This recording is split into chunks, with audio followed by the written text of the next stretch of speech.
Orientación y referencia a servicios gratuitos y de bajo costo a toda la comunidad hispana del Condado de Los Ángeles. Adicionalmente tenemos algunos servicios médicos básicos que son gratuitos como ultrasonidos, fibroscan para el hígado graso. If you want more information about our next flu shot in the Westlake area, you can call 877-462-5282. Once again, you don't need to make an appointment and it's completely free.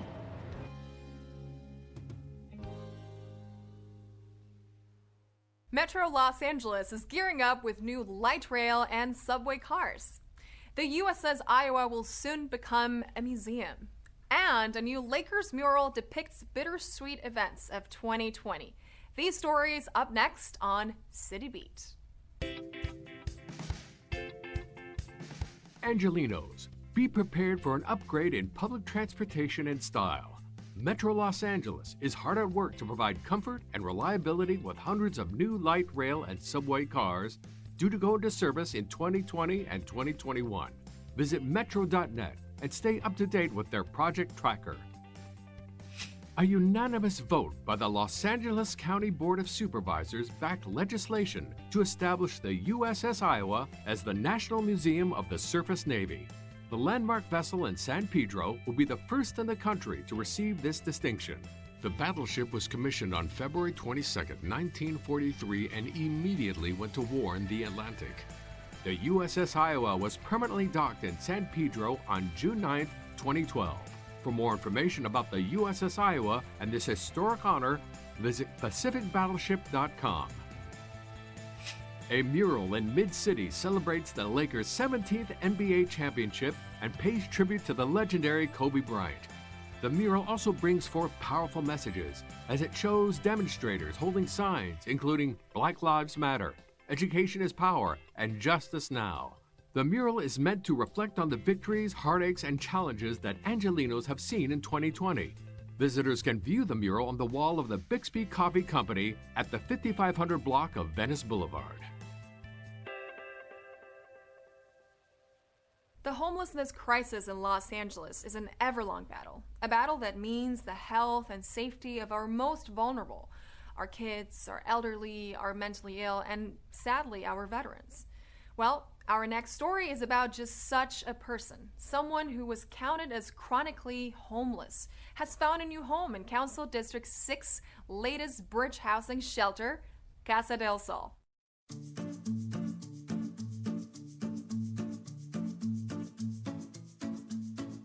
Casa del Sol Apartments is a property that is set up for tenants that are senior citizens, 55 and over. They must meet the criteria of being chronically homeless for more than 1 year and will have to have a type of disability. I became homeless in 1993, and I've been homeless ever since until I came here. And so this is excellent as far as I'm concerned. It's clean, it's modern, there's like a code of conduct. It's a community of friends.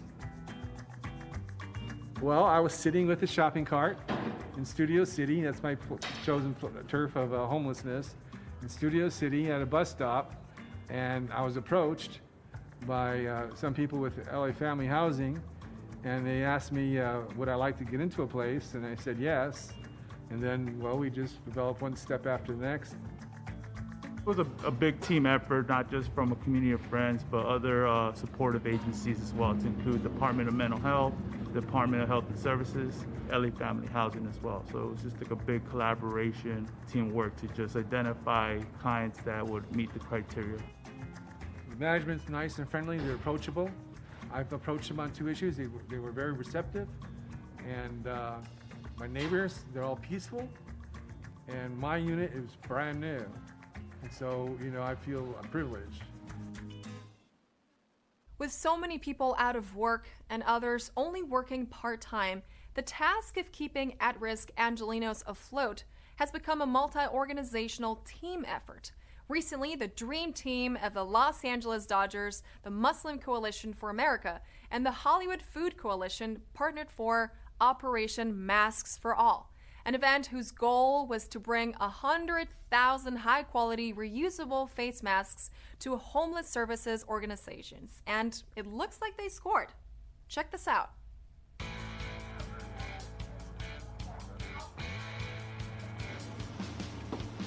Muslim Coalition for America came together with the LA Dodgers with a really ambitious goal of providing face masks for the entire homeless population of the entire county across Los Angeles.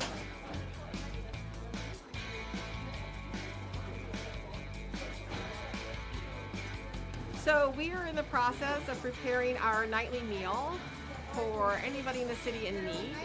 And what you see happening behind you is food. All the food we use is rescued food. We have no budget for food. Every ounce of food that comes in here is food that we're picking up from donors. It's good quality food, but they're not going to sell it. It's from restaurants, businesses, grocery stores, and we take it in every day and we repurpose it into a complete nutritious meal for people who don't often have access to that. A lot of people who are normally doing all right who are finding themselves in positions that they normally wouldn't. There's a lot of food insecurity that's taking place, and this is why this organization specifically is doing such a fine job, providing the basics. We're calling on everybody to just look around their community, identify people in need, and see what you can do for them. And one way you can do that is by volunteering and joining us with our COVID-19 Relief Task Force. Visit www.muslimcoalitionforamerica.org. Donate to us to keep our relief efforts like this one continuing, or please volunteer your time and join us on the ground.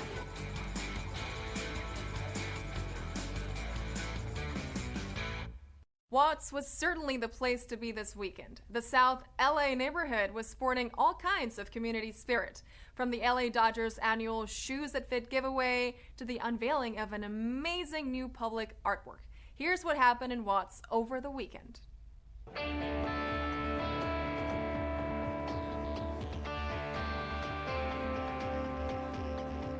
So LA Galaxy reached out. They asked me to create a piece that was in relationship to the LA Galaxy, and this is the piece that we came up with.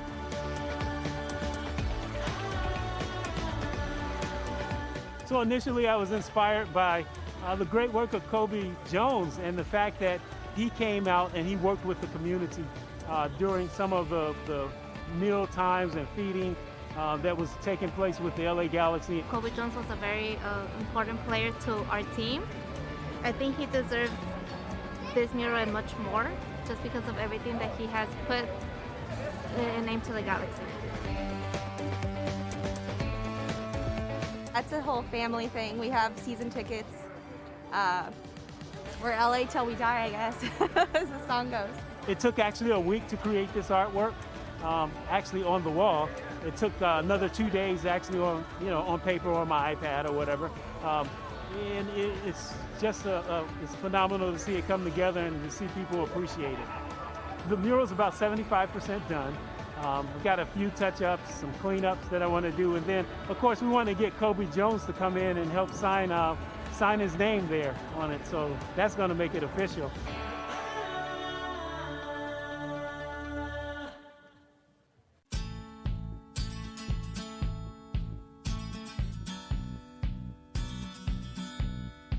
Today we're here at Ted Watkins Park in South Los Angeles, just a mile from 92nd Street Elementary School, preparing to distribute 800 pairs of shoes and 20,000 meals to the entire student body at 92nd Street Elementary. The Dodgers Foundation has provided a grant of almost $20,000 to ensure that kids have shoes this year, and unfortunately due to the pandemic we're having to do this a little different. So kids have been actually sized at home by their parents for their shoes that they would have received, and they're going to drive through today and collect their shoes along with food boxes that we hope will help them during this difficult time. 92nd Street Elementary STEAM Academy was chosen for this special Shoes That Fit event because we are a very diverse school. We have some high needs with our students and our families. They're always looking for good resources, and shoes are an ideal resource for our students and families, especially brand new shoes.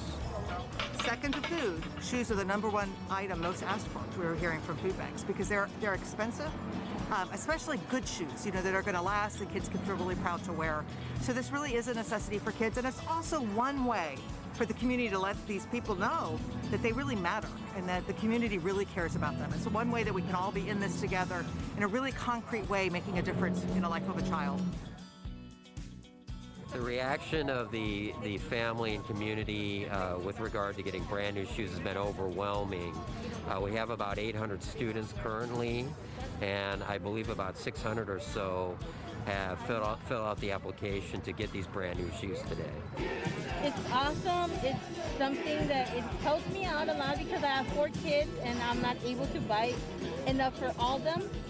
So it helps me out a lot. It's very good and helpful. Some people be walking around here without shoes and be needing certain things like jobs and certain stuff like that. So we come up here and get free stuff, and it's very helpful for us, and free meals too at that. I think it's good because some kids don't really have that much shoes, and these events can really help us. For the kids that are watching out there, I just want you to know how much we believe in you. You've got a community that's behind you. You are our future. And this has been a really difficult year for all of us, and we hope that this can be one way that we can make your lives better and let you know that you really matter and you're our future. We're with you. We're behind you.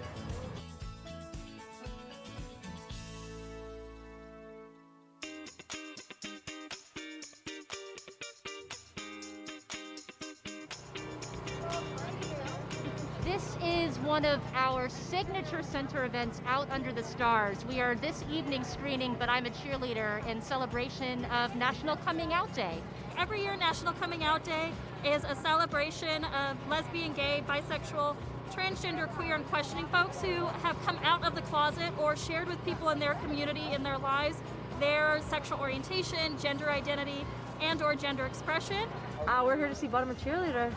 It's one of my favorite movies from when I was coming out when I was 19 years old.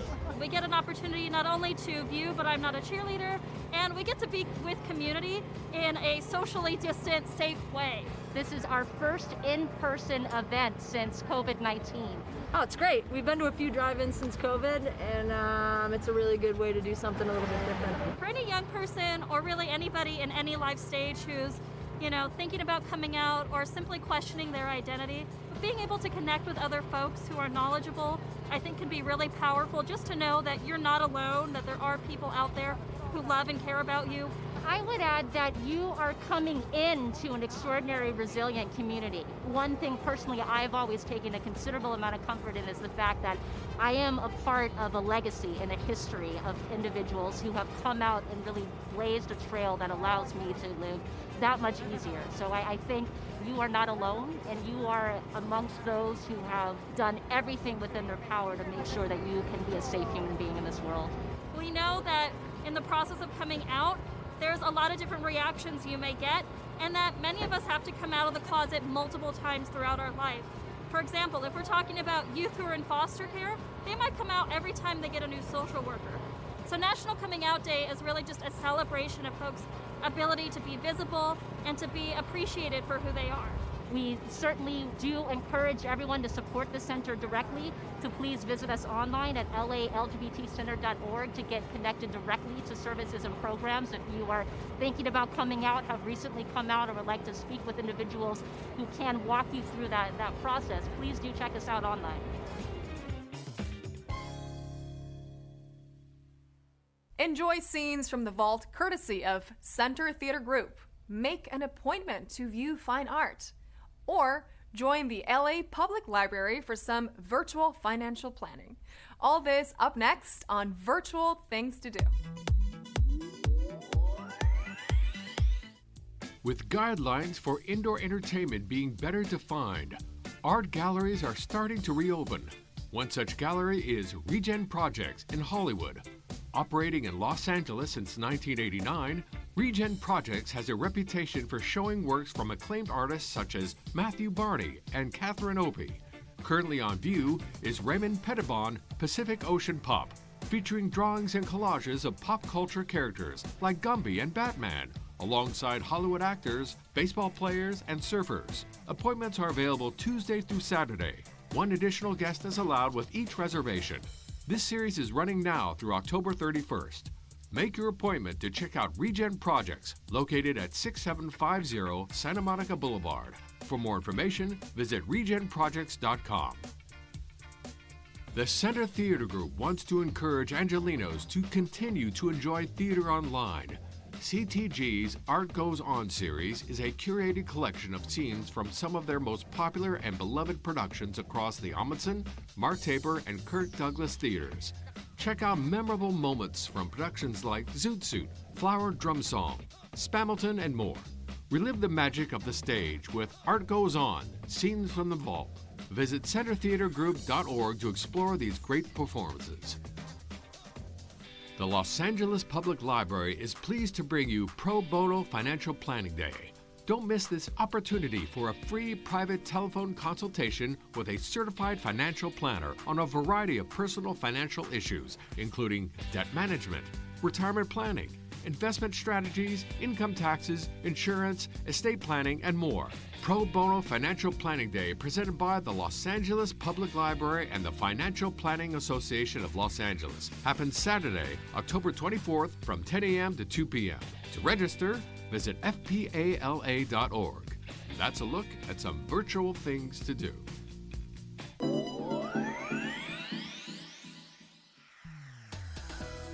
That's it for this edition. I'm Natalia Bilbao. From all of us here at LA This Week, thank you so much for joining us. A reminder that you can catch us online at lacityview.org. We're also on Facebook, Twitter, and YouTube. See you next time for more LA This Week.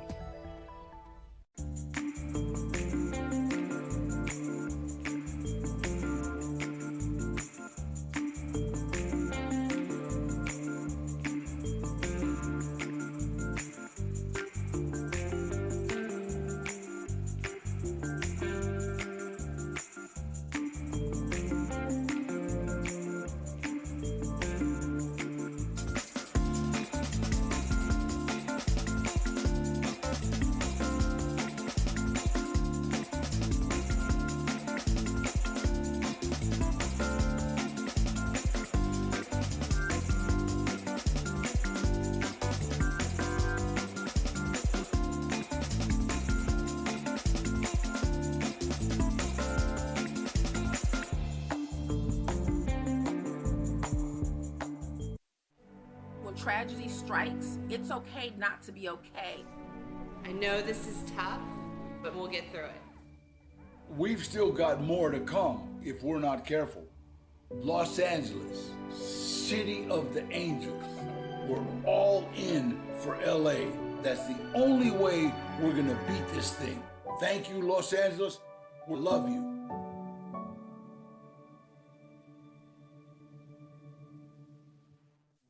Giving your child a strong start begins the moment they're born. Talk with them. Read with them. Sing and count with them. Talking, reading, singing, and counting to your child are simple ways you can bond with them, help strengthen their brains and bodies, and protect their health.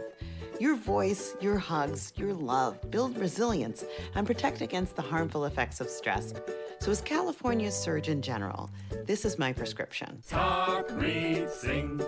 Go to first5california.com. The two things I love the most, my family and my city, are right here in LA. This is a city of shared convictions, a belief in a country where we all belong. I am so proud of this city and its people.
Good morning and welcome to the Los Angeles City Council. Today is Tuesday, October 20th. I'm Nuri Martinez, the President of the City Council.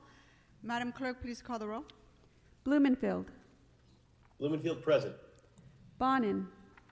Bonin present. Buscaino. Here. Cedillo. Cedillo here. De Leon. De Leon here. Harris Dawson. Present. Koretz. Here. Krikorian. Here. Lee. Present. Martinez. Present. O'Farrell. Present. Price. Here. Rodriguez. Here. Rue. Present. Wesson.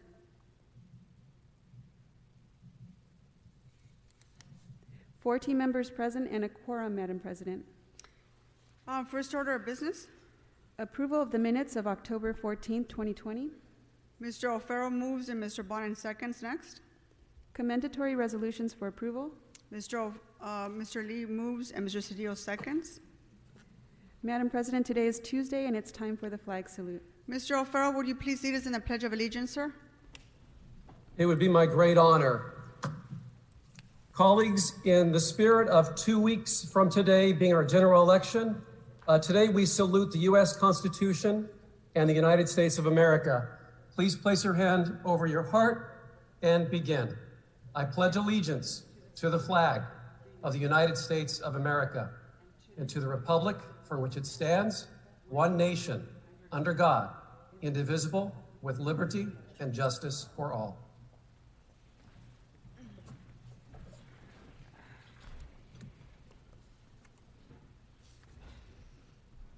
Item number. And colleagues, today is an exciting day. I want to give a warm welcome to the newest member of our City Council, Councilmember Kevin De Leon. Welcome, sir.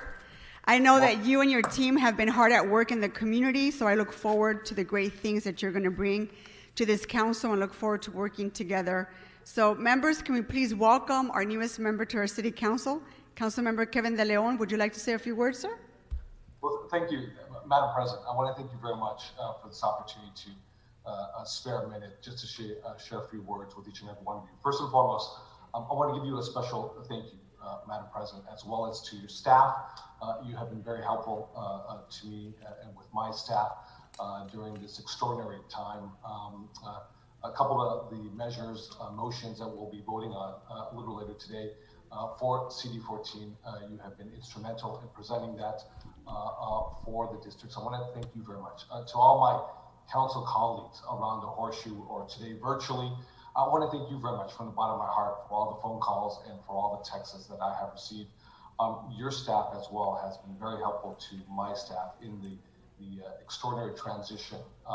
2 months prior, legally, when I would normally assume the position of being the council member for CD14. As we all know, this is the most incredible challenge of our lifetimes with regards to the coronavirus, the deep-rooted systematic inequities that many Angelenos face every single day, the homelessness crisis. We have a confluence of crises that are really hitting all of our districts in so many different ways. So I'm just honored to have an opportunity to be here, to be a voice for CD14. I'm looking forward to really engaging with my colleagues and learning and listening and leading on the issues that are so important to all of us collectively. And it's an honor. Again, thank you, Madam President, for this opportunity. And also to all the staffs in City Hall, thank you very much for your warm welcome and helping us out so very much. I'm going to really lean on you, Madam President, as well as my colleagues from the Valley, from the West Side to the South Side, East Side, down to Pedro, for the knowledge that you all have to help us, get through these very difficult times. So thank you very much, Madam President. Thank you very much, sir, and I look forward to our work together. So congratulations again and welcome. Madam Clerk, let's go ahead and run through the agenda. Madam President, would Council like all items to go forthwith today? Without objection, that would be the order next.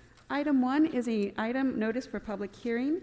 Items 2 through 17 are items for which public hearings have been held. There's a request to hold items 5, 8, 9, and 10 on the desk. Items 18 through 38 are items for which public hearings have not been held. A motion is required for item 24. 10 votes are required for consideration. Okay, without objection, those items are now before us, members. Any of you wish to call any of these items special? Mr. Cedillo? Item 20, Madam Chair, for adoption of the CAO recommendations. I'm sorry, I couldn't hear you. Is it item 21? Item 20.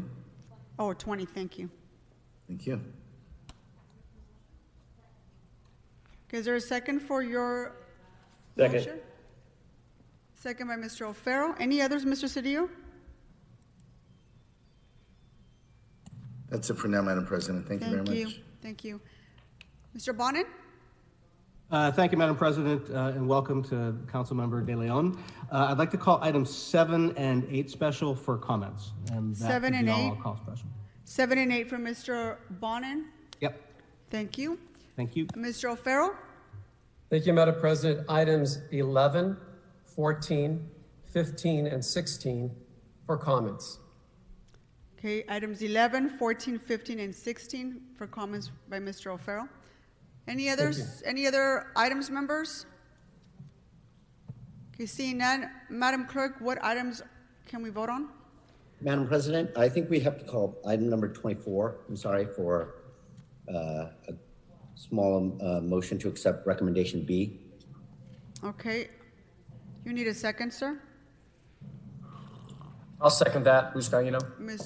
Mr. Buscaino seconds that. Any others, Mr. Lee? No, ma'am.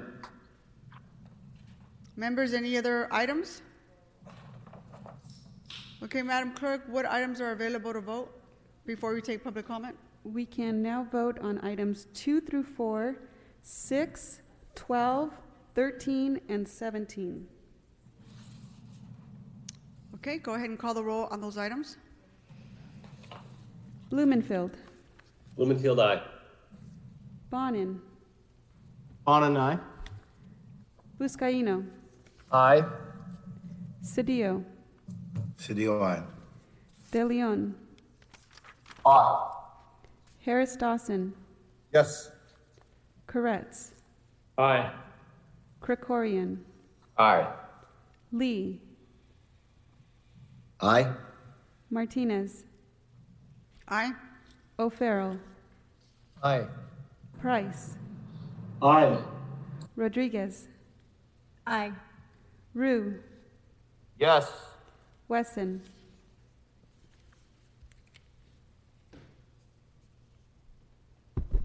"14 ayes.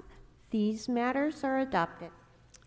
Okay, Madam Clerk, why don't we go ahead and move on to public comment? Can you go ahead and read out the call-in information followed by our city attorney? Would you like to take a vote on item number 5 before public comment? Yes.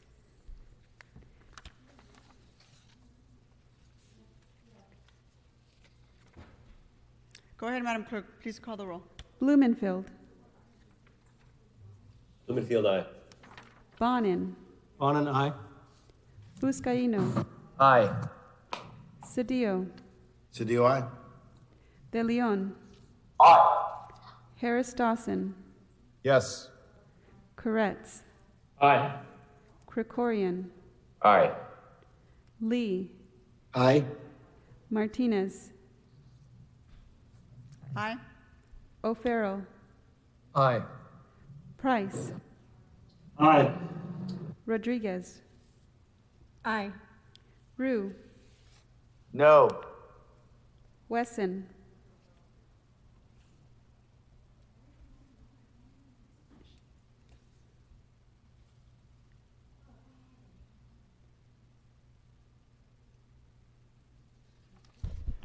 "13 ayes, 1 no. This item is adopted." Okay, Madam Clerk, let's go ahead and move on to public comment.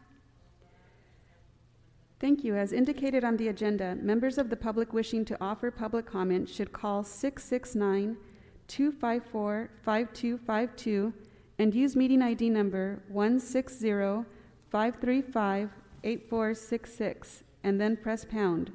Then press pound again when prompted for participant ID. Once admitted into the meeting, press *9 to request to speak. The items available for public comment today are items number 1 and 18 through 38. Again, you would call 669-254-5252 and use meeting ID number 160-535-8466 and then press pound. Then press pound again when prompted for participant ID. Once admitted into the meeting, press star 9 to request to speak. The items available today are items number 1 and 18 through 38. Mr. City Attorney, go ahead and walk us through our speaking rules, and you can also repeat the items that are available for public comment as well. Thank you. Thank you, Madam President. To the members of the public calling in, when it is your turn to speak, you will hear the last 4 digits of your number being called out. Please press star 6 to speak at that time, and please state which of the agenda items you would like to speak on. You will have 1 minute per item to speak, up to 3 minutes total, and if you wish, 1 minute for general public comment. Please speak on the items first before providing general public comment. We will tell you when your time is up. When speaking on the agenda items, you must be on topic. Our goal is to get through as many speakers as we can. If you're not speaking on topic, or if we cannot tell whether you are speaking on an agenda item, you will get 1 brief warning from me or the Council President. If you do not immediately get clearly on topic, or again stray off topic, the President will cut you off and you will forfeit the rest of your speaking time. We will move on to the next speaker. We will take 40 minutes total of public comment. Finally, for members of the public calling in to speak, as soon as you hear someone address you, you are live in the council meeting. If you are also listening to the council meeting on your computer, channel 35, or another device, please turn down the volume on those devices immediately. There is a time delay between the live meeting and the broadcast on those devices, and it will cause confusion if you continue to listen on your other devices. Again, for the record, the items available for comment are item 1 and items 18 through 38. Thank you. Okay, once again, the items available for public comment are items number 1 and 18 through 38. Let's go ahead and take the first caller.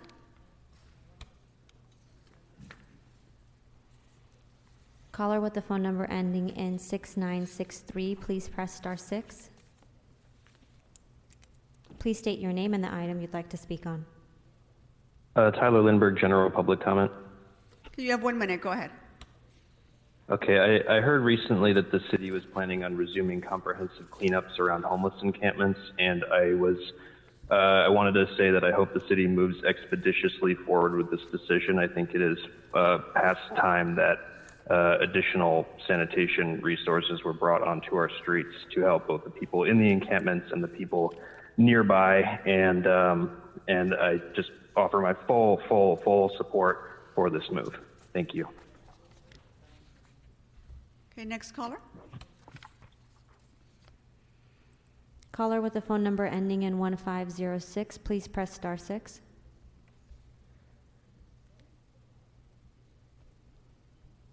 Please state your name and the item you'd like to speak on. My name is Diana Coronado, and I want to speak under public comment on item number 7.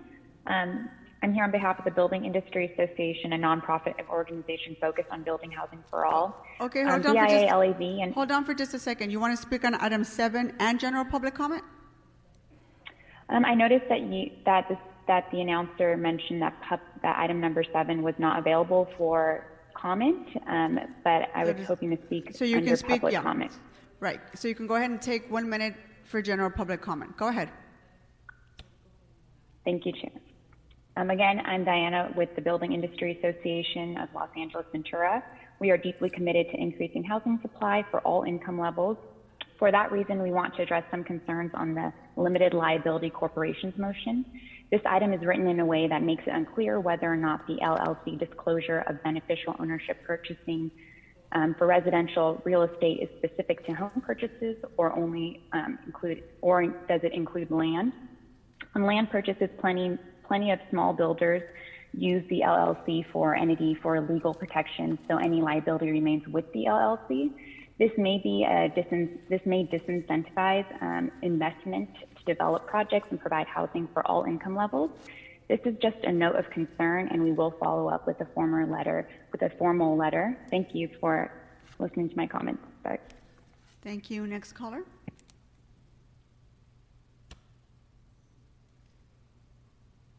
Caller with the phone number ending in 3645, please press star 6. Please state your name and the item you'd like to speak on. Good morning. My name is Joe Donlin with Strategic Actions for a Just Economy and wanted to speak on general public comment. Okay, you have 1 minute. Go ahead. Thank you. This also pertains to item number 7 and 8. Want to strongly support both of those. Regarding number 7, it's critically important to shed light on property owners who use the LLC and other corporate designations. We have done some research looking into this question of how prevalent it is. Almost 67% of all units are owned by non-individual entities in the city of Los Angeles, which is 1.5 times the most recent estimate for the country as a whole. LLCs and other limited partnerships own over 26% of all residential units. And this is critically important because for public policy making purposes, looking at what are the impacts of entities such as these, and through our research at SAGE and research done by others, we've found that corporate landlords on average engage more frequently in harmful practices towards their tenants. Thank you, caller. Next caller. Caller with a phone number ending in 7719, please press star 6.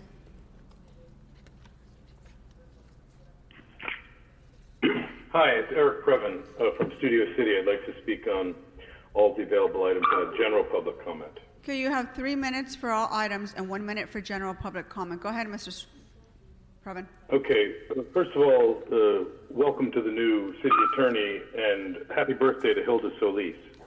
Item 20 is, when I scanned it carefully, it's a story that includes the Independent Living Center of California et al. Lawsuit. It came up because the word plaintiff appeared in these incredibly myriad instructions. And I just wanted to emphasize that this was a case that, first met in closed session with the City Council in 2012 upon learning that HUD had found that scores of developers under the city's purview were defrauding taxpayers by taking federal money designated for the inclusion in affordable housing projects of apartments for people with disabilities, and then willfully neglecting to build those apartments. Disabled residents reported going to the apartment buildings that were advertised as accessible, this is according to the Times, only to find that they weren't accessible. HUD warned the council that it had 10 days to agree to voluntary come into corrective compliance or face possible federal enforcement action. Rather than comply with HUD's directive, the council embarked on a 4-year legal misadventure under Mike Feuer's leadership, which entailed 4 major lawsuits, including one that was settled in 2015 or something like that for over $200 million. And of course, $1.3 billion that was pushed out the door in 2015 that included the sidewalks around the city building. This is just an unbelievable embarrassment. When I look into it, we've got a firm, Sole Source, being brought on to monitor this. It comes from Alabama and has one African American among all the 25 people who work at that firm. It's just very, very strange, and I must say I'm disturbed by it. Other items like the LLC people were talking, LLCs do provide liability, but when you're an LLC and you want to do business with the city, this is a different idea.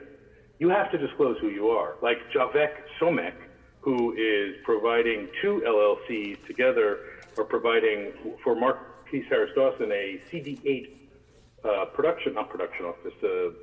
constituent office in his district, which is the poorest of all districts. So, we don't know exactly the pricing because it's not been disclosed, but is it very, very low so that this guy who has a myriad number of properties that he's looking for help from the team, we just need to know who is involved in these LLCs, who else is involved in these LLCs. And frankly, it should be a mandatory rule that you have to disclose who it is. It's in there. I just want to also raise up item 18. I know you've got $21 million in savings coming from causing unpaid holidays for non-represented city employees and represented. I know you made a deal with the union. That's a good bit of savings, a small amount of savings, but let's also Mr. Straffen, move on to your general public comment, please. Thanks. My general public comment? Yeah, I just want to move on to shaming Supervisor Hahn, who we all adore, obviously, but she provided for a full paid holiday that cost the County of Los Angeles $11 million for one day off in honor of George H.W. Bush, which was just an appalling flick of the pinky of a powerful politico. And that money now that we're facing a pandemic and an urgent crisis certainly could have been put to better use. So I also am confused at item 35. It looks like Price and O'Farrell are pushing this idea, but Mr. Price, doesn't he often recuse himself from eminent domain items because his wife is actively involved? So here he is, the seconder of a motion. It's just very, very puzzling. And, I would also just tell you, Councilmember Martinez, that you got to get with the program. Fridays are not a time to call it quits and not hear from the public. There are 4 million Angelinos who live in your collective districts. It is important. Thank you, Mr. Previn. Thank you. Next caller.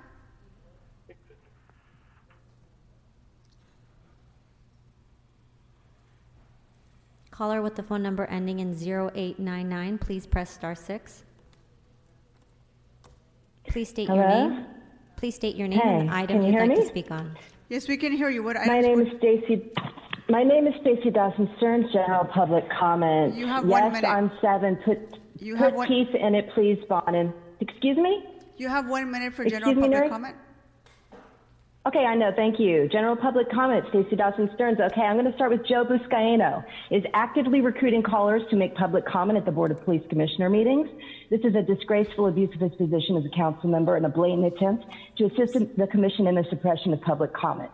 Buscaino is attending Community Police Advisory Board meetings in his capacity as a council member and coaching people how to submit public comment and what to say. If this is not illegal, it should be, but like the cop that he is, he's confident that his toxic attacks on the overwhelming number of Angelinos who are rightfully demanding the defunding of a violent and out-of-control police department will go unpunished. How can the public believe for 1 second that Buscaino is capable of hearing and responding to community concerns when he's using his office and his time on the clock to lobby for the LAPD? His dedication to the badge prevents him from acknowledging the needs of his constituents. This council is a 3-ring circus. Between reused contortions in the face of a formidable political opponent and Buscaino's bootlicking, it's hard to take any of you seriously. Thank you. Thank you, caller. Next caller.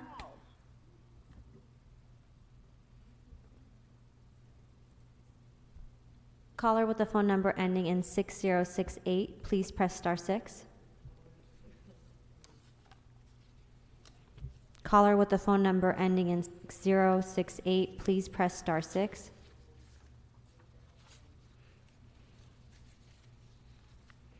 Caller with the phone number ending in 6068, please press *6.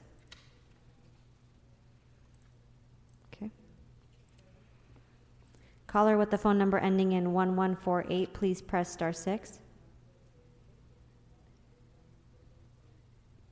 Please state your name and the item you'd like to speak on. I would like to speak on all available items and general public comment, please. You have 3 minutes for your items and 1 minute for general public comment. Go ahead. Okay, thank you. Ms. Martinez, apologize to Ms. Autry. The previous caller is right. This council is a 3-ring circus. All items will be voted on 100% yes votes today. Leaves 1 no vote was an aberration. My gosh. This council vote trade. Items number 27 through 31, more corruption of the LA Sleazy Council. These are all items of Quasar, which should be all put on hold and investigated. The average HHH funds, I believe these are HHH funds, $1.2 billion this sleazy council wasted with supporting developers who in turn support your campaigns, which guarantees your reelection at the expense of the city. The average is $411,000 per unit. Items 28, 27 through 31. It's a total disgrace. This is under Herb Wesson, king of homelessness, corrupt, dog-faced Herb Wesson system of vote trading. This is why Huizar is able to get away with what he does. Now De Leon, let's see if he does anything besides vote trade. These items should all be put on hold. Item 27 is Wesson's, another big apartment complex, $407,000 a unit. My gosh, how are we going to get out of the homeless crisis? We're not.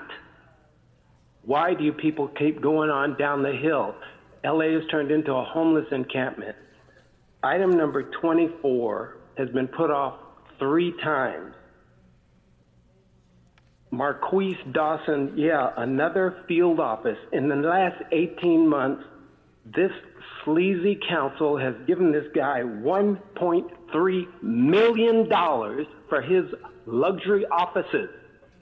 $488,000, $308,000, and this item number 24 is $541,000 for an office on 5462 Crenshaw Boulevard, which we will be picketing constantly.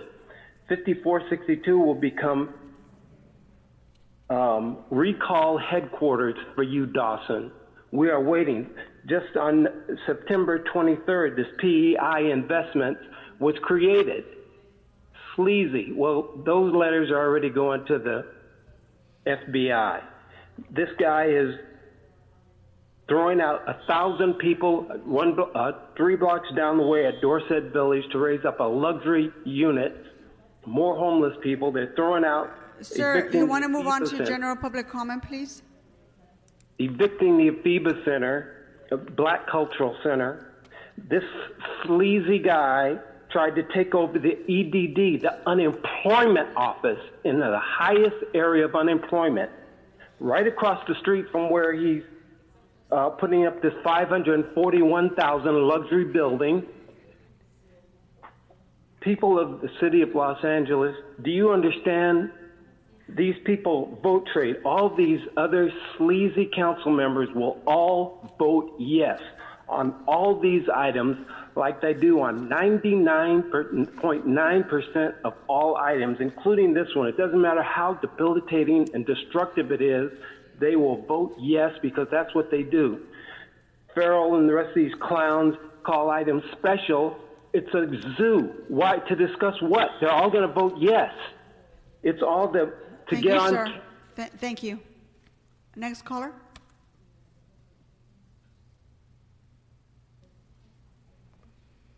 Caller with the phone number ending in 4208, please press *6. Please state your name and the item you'd like to speak on. Hi, it's Rob Kwan. I'd like to speak on item 26, 34, 36, and general public comment. Okay, you have 3 minutes for your items and 1 minute for general public comment. Go ahead, Rob. For item 26 that deals with putting up street banners to promote the Rampart Village Neighborhood Council, all good stuff, but I just always wonder why we've never adopted the Municipal Reform Commission recommendations to actually use city property to advertise GOTV for our actual elections, which compared to the rest of the state, we actually pale in comparison to when it comes to turnout. Item 34 deals with peace in Armenia and lighting up City Hall.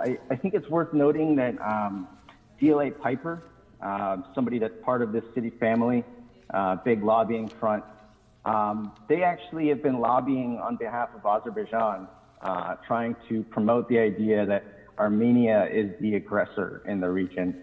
So I hope that you actually, reach out to your friends at DLA Piper and talk to them about that and what kind of lobbying they're doing for Azerbaijan. You've got a good contact there. Councilmember Koretz recently appointed Rocky Delgadillo to the Redistricting Commission, and he works for DLA Piper. So you've got somebody great to talk to there. Item 36 for some reason, we're transferring cannabis items to plum. I can't really think of an explanation for that other than our council president wants to share rules, but does not want to deal with cannabis stuff. I understand it's kind of, a really stressful item to deal with given all the constraints around there. Lastly, I'll turn to my general public comment. I think it's a shame that Dean Logan wasn't called into this council in the spring, so you could actually play a real collaborative role like the one that was promised when you handed elections over to the county. Actually being able to talk in the aftermath of the electoral shit show of the March primary and figure out how you could really step up would have been helpful, and instead we're just going to get an update here. I hope you realize with Councilmember Rue how he talks about you when you're not around.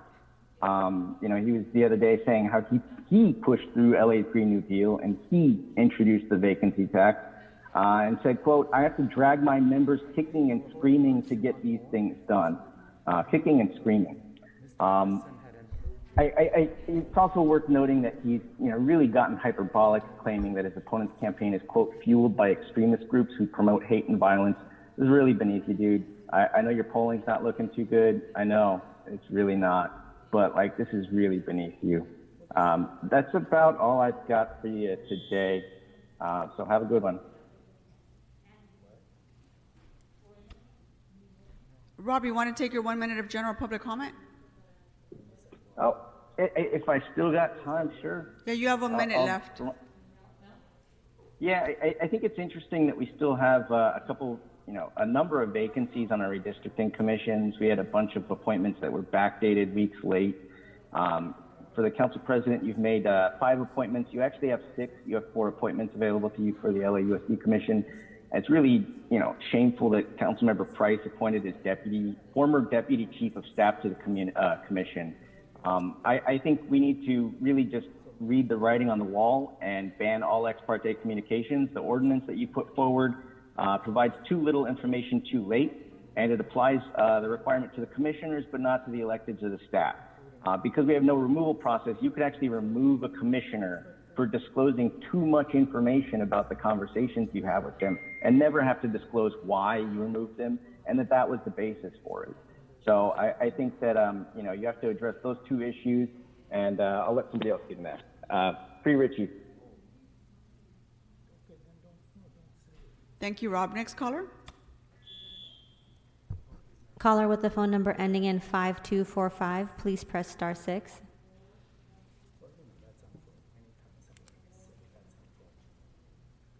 Caller with the phone number ending in 5245, please press star 6. Caller with the phone number ending in 5245, please press star 6. Caller with the phone number ending in 1669, please press star 6. Caller with the phone number ending in 1669, please press star 6. Please state your name and the item you'd like to speak on.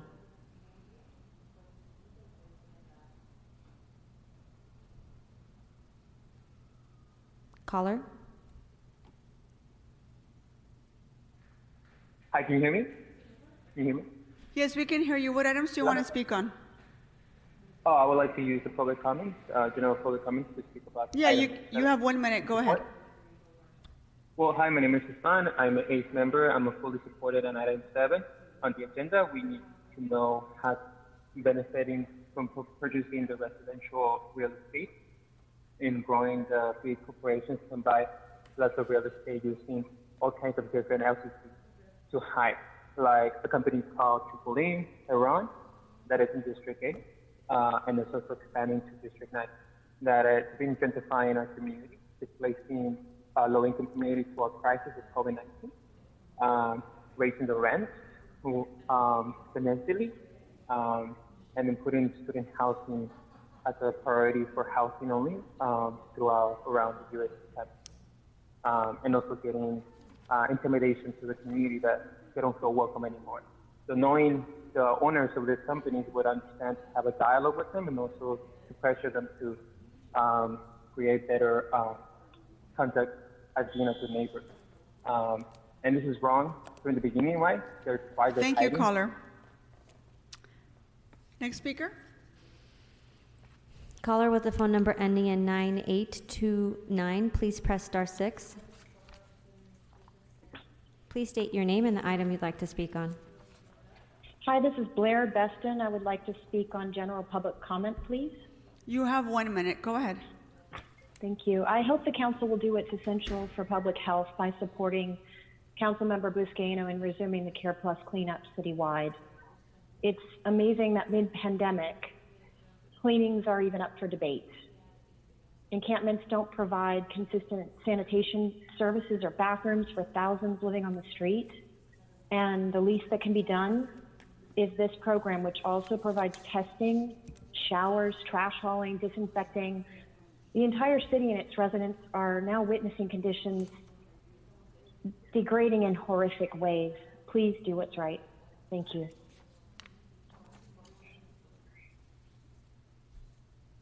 Thank you. Let's go ahead and take the next caller. Caller with the phone number ending in 4945, please press star 6. Please state your name and the item you'd like to speak on. Good morning. My name is Brian Sodega, and I would like to speak on general public.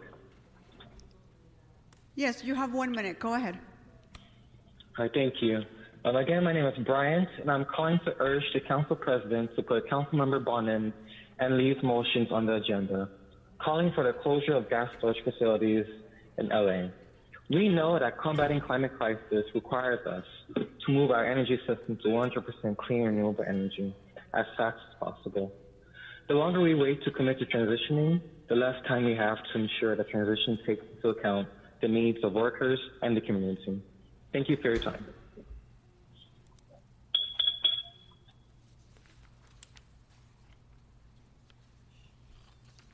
Okay, next caller. Caller with the phone number ending in 3100, please press star 6. Please state your name and the item you'd like to speak on. Hi there, my name is Maybe a Girl, pronouns she, her, and I'd like to make a general public comment.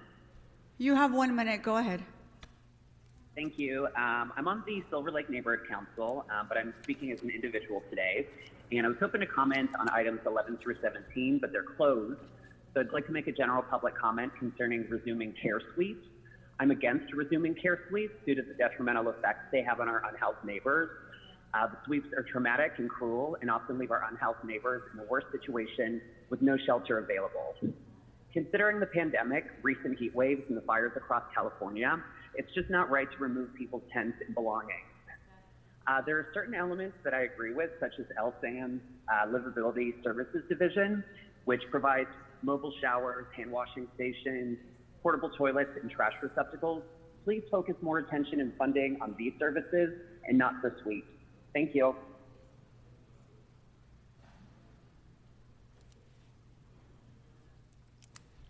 Next caller. Caller with the phone number ending in 5612, please press star 6.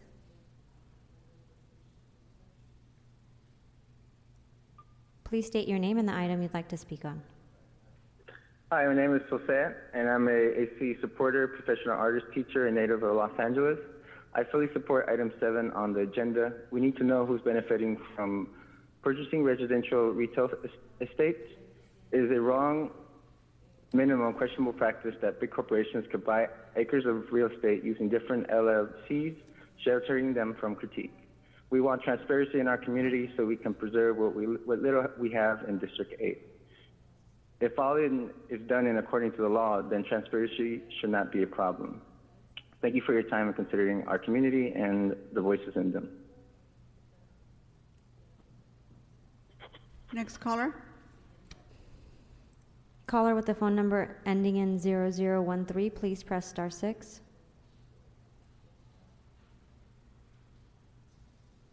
Please state your name and the item you'd like to speak on. Hi, my name is Melinda Seeger, wanting to speak on general public comment. Okay, you have 1 minute. Go ahead. Hi, thank you. Again, my name is Melinda Seeger, and I would like to comment on item number 8 under general public comment. I am with Synergy Global Housing, representing the Corporate Housing Providers Association, or CHIPA. We are an industry that has been around for well over 50 years and providing a very valuable asset to companies and individuals relocating to the city, folks that need specific information, or specific needs of secured parking, washers and dryers, things like that for their relocations and temporary needs. We've worked with emergency housing for folks during the pandemic, and also work with hotels when needed and partner with them so we can make sure that people have a place to stay. Wanted to make sure that we are part of the conversation and look forward to assisting with Councilman Bonin and Corette in moving forward with those, and look forward to further contact and participation. Thank you. Next caller. Caller with the phone number ending in 7842, please press *6.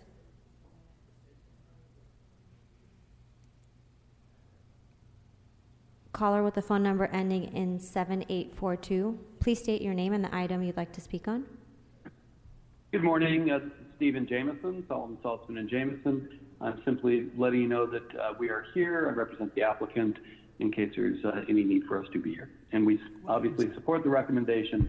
Madam President, it's not clear to me what item the speaker is referring to. Sir, what item Item are you? 1. What item are you referring to? Item 1. All right, thank you. Thank you very much for your time. Thank you. Next speaker.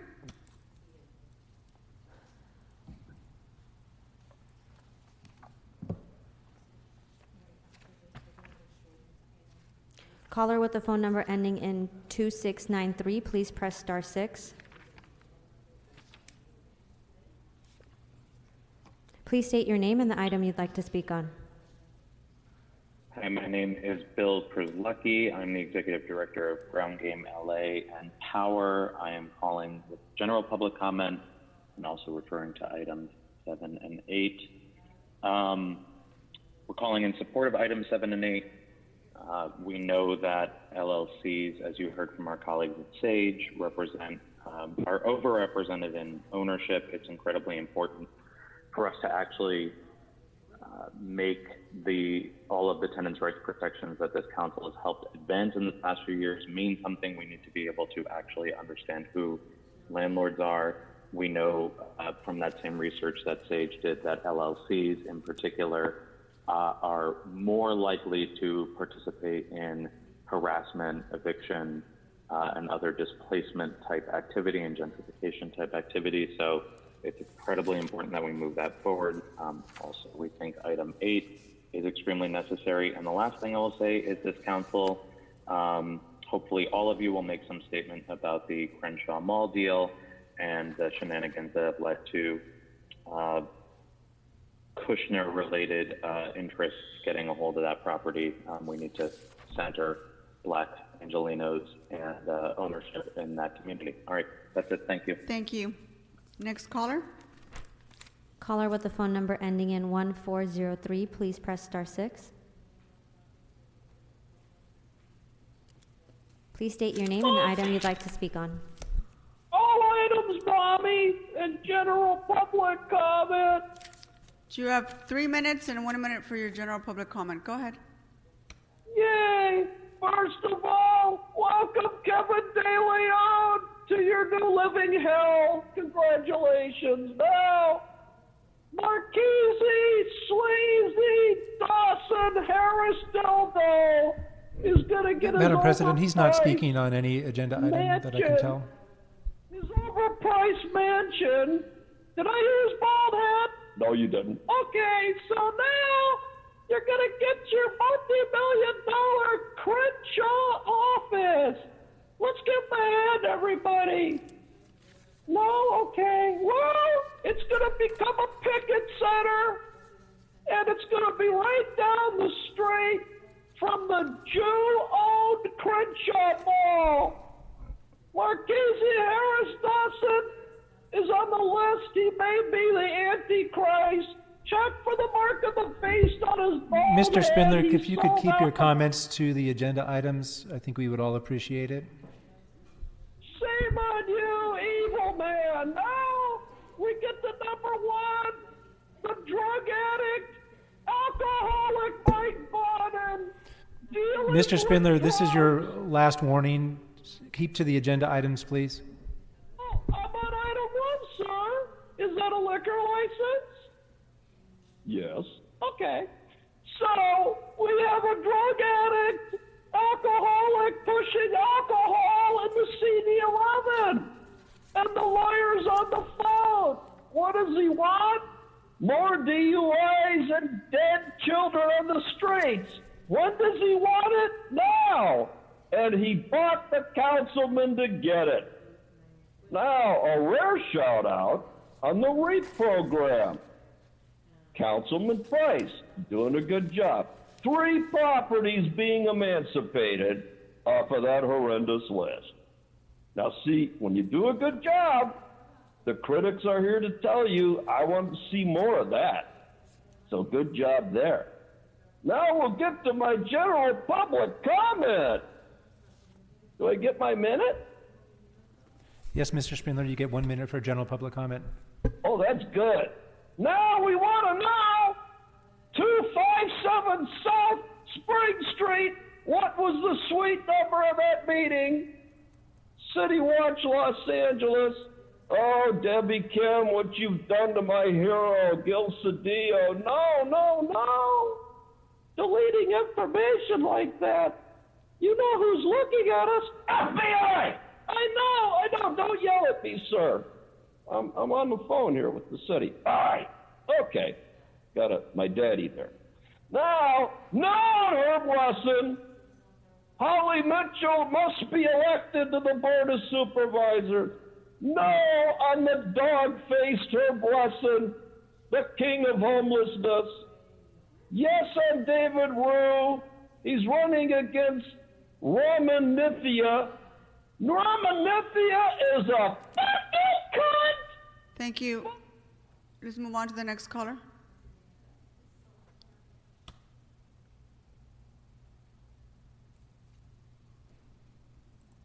Caller with a phone number ending in 2715, please press star 6.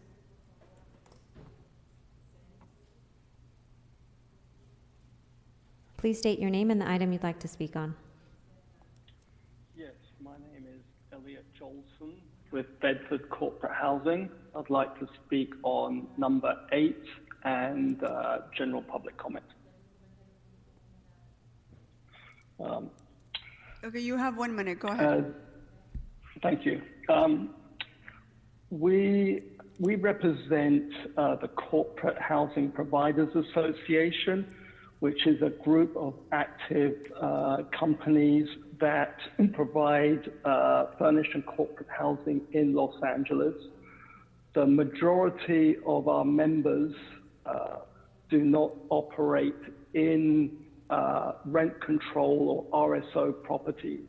We usually specialize in A+ or B+ properties mainly.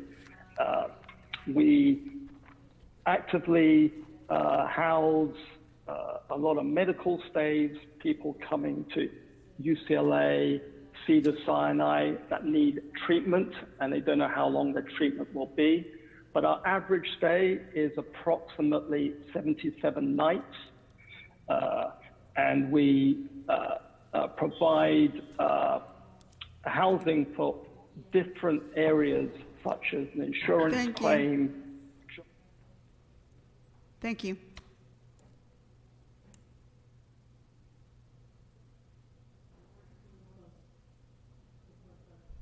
Okay, Madam Clerk, let's go ahead and close public comment. Madam Clerk, what items can we vote on? We can vote on items 1, 18 through 19, 21 through 23, and 25 through 38. Okay, let's go ahead and prepare to vote on those items. Please call the roll. Blumenfield. Blumenfield, aye. Bonin. Bonin, aye. Buscaino. Aye. Cedillo.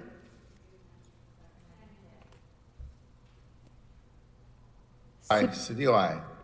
De Leon. Aye. Harris Dawson.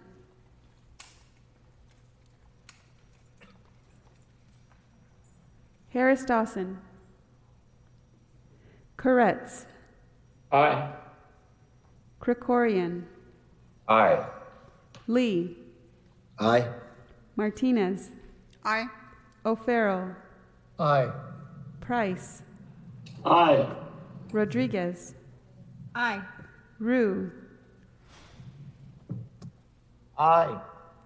Wesson. Wesson, aye. Back to Harris Dawson. Yes. 15 ayes. These items are adopted. Okay, members, we're going to move on to items 9 and 10. We're going to take those items together. With us, we're going to invite Dean Logan, the LA County Register Recorder, to join our meeting and have him walk through his presentation and then open it up for questions. Mr. Logan, are you with us? Yes, I am. Good morning. Good morning. Great to see you. You want to go ahead and kick off your presentation? Certainly. Good morning, Madam President and members of the council. Thank you for the opportunity to provide you a quick briefing on our safe and accessible voting options for 2020. As we sit here today, we're 14 days out from the election.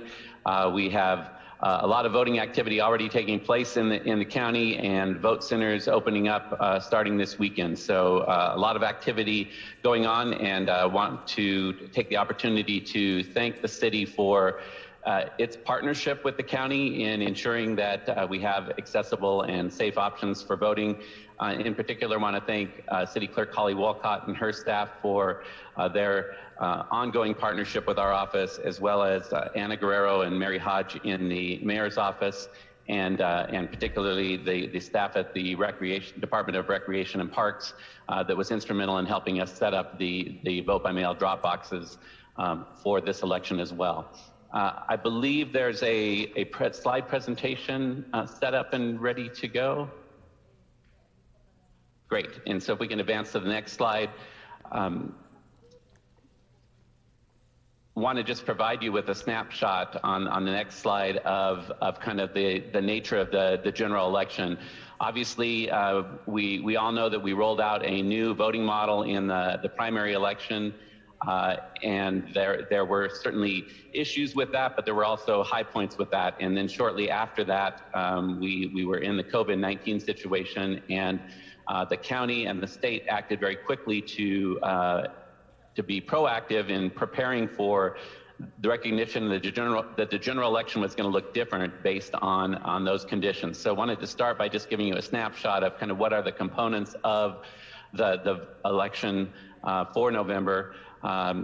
First and foremost, we increased the vote by mail activities to where every registered voter in Los Angeles County, and in fact in California, have been issued a vote by mail ballot. That is the method of voting that we are encouraging voters based on the pandemic, if they can, to vote early and safely from home. That was the equivalent of adding 2.5 million more voters to our vote by mail file in LA County.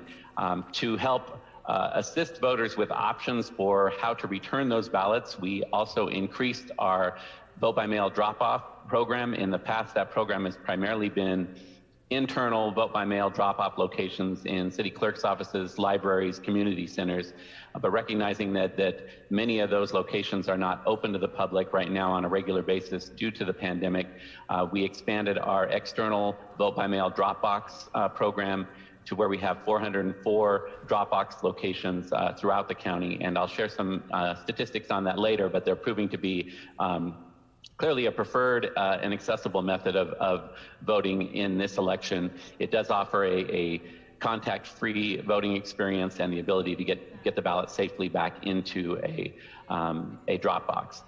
We will have 10 days of early voting in this election, so the first vote centers will open starting this Saturday on October 24th, about 130 of those locations throughout the county.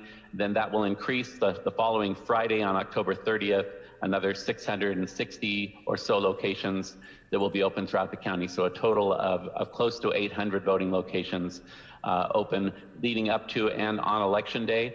Each of those locations also serves as a location where voters can drop off their vote by mail ballot as well. And of course, with that, we are ensuring that these in-person vote centers follow state and county guidelines for public health and safety. Next slide, please. So as I said, we are encouraging voters. Our message to voters is if you're able to vote safely at home using that vote by mail ballot, we encourage you to do that. We have 3 options for returning those ballots. They can be returned through the U.S. Postal Service. There is no postage required. California provides postage on return ballots. We are encouraging voters, if they are going to mail their ballot back, to plan ahead and mail it early. That will ensure that with the volume of mail being processed through the U.S. Postal Service and the increased transit time that we've seen with first-class mail will ensure that that ballot gets back to us in a timely manner. Fortunately, in California, the legislature was proactive on this issue and actually expanded the time period by which we can accept and count ballots that are postmarked on or before Election Day, but we are still encouraging people to do that early. As I mentioned, other options are to drop your ballot off at a drop box location. There is a lookup feature on our website at lavote.net that can direct you to the closest drop box facility available for you. And again, the ability to drop off that voted ballot at a in-person vote center starting this weekend through Election Day. The advantage there is you can still go to the in-person location, put your ballot into a ballot box, but you don't have to go through the check-in process or stand in line. You can go immediately to the drop box and deposit your ballot. A few reminders for voters that it's important to return that ballot in the official return envelope, to seal that envelope, and to sign and date the back of that envelope. In California, and some people are surprised to hear this, but every vote by mail ballot is subject to signature verification prior to being approved for counting. So when they come back, we compare the signature on the oath on that envelope to the signature on file with the voter registration. If the ballot comes back unsigned or the signature doesn't match, then we do reach out to the voters and give them the opportunity to correct that prior to certifying the election. There is also a feature available now through the Secretary of State's office where you can track your ballot. So this ensures that voters have the ability to confirm that their ballot has been received by our office and verified and that it will be counted. That is a subscription service through the Secretary of State's office. It's called Where's My Ballot? And voters can subscribe at california.ballottracks.net. That will allow you to get text messages and emails that tell you the status of your ballot throughout the process. So again, that's the preferred method, the encouraged method. I can tell you that based on early returns, we're seeing phenomenal rates of return on vote by mail ballots. Yesterday, we surpassed 1 million voted ballots that had already been turned in 15 days before the election. So voters are heeding this message. Next slide, please. I already spoke about this, so just a little bit of a visual. These are the official vote-by-mail ballot boxes that are available in Los Angeles County. The map that you see is an example of the distribution of those boxes and the feature on our website to find them. Those boxes are open all the way through Election Day until 8 o'clock on election night, when they will be closed, when the polls close. Average notification time period after a voter deposits a ballot in one of these boxes, they should get their notices through the ballot track systems within about 3 to 5 days. The ballots are picked up on a daily basis from each of the boxes, brought back to our office for signature verification and notification. Next slide, I will get into the provisions for those voters who do need an in-person voting experience or opt for the in-person voting experience at our vote centers. I just want to note that we will be following all state and county public health and safety guidelines to ensure the safety of our voters and our election workers. So we are asking all voters to wear a clean face covering when they visit a vote center. If they don't have that, we will provide face coverings. We'll have other personal protective equipment on site gloves if requested by voters, hand sanitizer at the entry and exit, and at all key stations within the vote center. Our election workers will be wearing protective gloves and masks. We will be enforcing social distancing, so the queuing process will allow for that 6-foot distance between voters. And all of our equipment that is used on site at the vote centers will be disinfected after each use, after each voter has used the device. And finally, if a voter is unable or unwilling to wear a face covering, we of course cannot and will not deny anyone their opportunity to vote in the election, but we will ask that they conduct their voting through our curbside voting options so that we protect the health and safety of the other voters and the election workers in that vote center. Next slide. This is a summary of the vote centers and when they're open. So again, we start opening the first vote centers this weekend, Saturday, October 24th. We'll expand to the rest of them on Friday, October 30th. They'll be open daily from 10 a.m. to 7 p.m. This is an adjustment of the hours since the primary, recognizing that the later hours in the day tend to be where we see more voters show up. And then on election day, the standard traditional polling hours of 7 a.m. to 8 p.m. We have published the locations online at lavote.net. There again is a lookup feature that will tell you where the closest vote center is. Once the vote centers are open, that will also provide a wait time monitoring, kind of a red light, green light, yellow light system, so that if you're heading out to vote and you're going to go to a particular vote center, if that particular vote center has a large number of people in line, it'll alert you to that and give you the option to go to choose a different vote center. We did mail a vote center book that listed all of the locations to all postal patrons in the county. The advantage of that is in California, while the voter registration deadline was yesterday for this election, California does still allow for conditional same-day voter registration. So any voter who did not get registered prior to yesterday's deadline still has the ability to go into any of these vote centers, fill out a registration form, and vote during the early voting period or on election day. And this week, voters throughout the county will be receiving a vote center postcard that lists the vote centers that are closest to their residence. Of course, any voter can go to any location throughout the voting period, but in order to spread the load and ensure that people have a positive and accessible voting experience, we have pointed out where those vote centers are closest to the residents. The next slide is probably difficult to look at in detail here, but this simply just shows the distribution of the vote centers by city council district. So if we can go to that slide, we can provide that to each of your offices as desired. And then go ahead and move to the next slide, please. For voters to assist them in speeding up the process at the vote centers, we have on the postcard that people are receiving, or voters are receiving this week, it will also include this quick check-in code. This is not a required feature at all, but it is a feature that assists voters. If you bring that card with you to the vote center, they can scan that in the check-in. It'll automatically bring up the voter's information, and it'll speed up that check-in process and allow them to move through the process more quickly. The next slide describes the voting experience at the vote centers. Voters who vote in person will be using our ballot marking devices. These are secure and accessible devices that produce a paper ballot. That ballot comes back and is counted centrally in our tally operations. It's a standalone device that's not connected to the network or to the internet. It does have a number of accessibility features and language assistance features. So for many voters, this is a better experience because they can adjust the font size, the contrast. They can listen to the ballot in a preferred language and read it in another language, toggle back and forth, a number of customizable features that assist our voters in that respect. The ballot marking device also has another option available for voters if they want to, through our website, use the interactive sample ballot. You can actually use your personal device or your home computer to complete an electronic version of the sample ballot in advance. That will produce a poll pass that you can take with you, scan that into the ballot marking device, and it'll pre-populate your choices. You immediately go to the review screen. At that point, you can change your mind, confirm your choices, print your ballot and deposit it. So that, again, is just another feature available for voters who may want to expedite their voting experience, especially given the pandemic conditions. Next slide is simply a timeline. As I indicated at the beginning, we're well into the voting period in this election.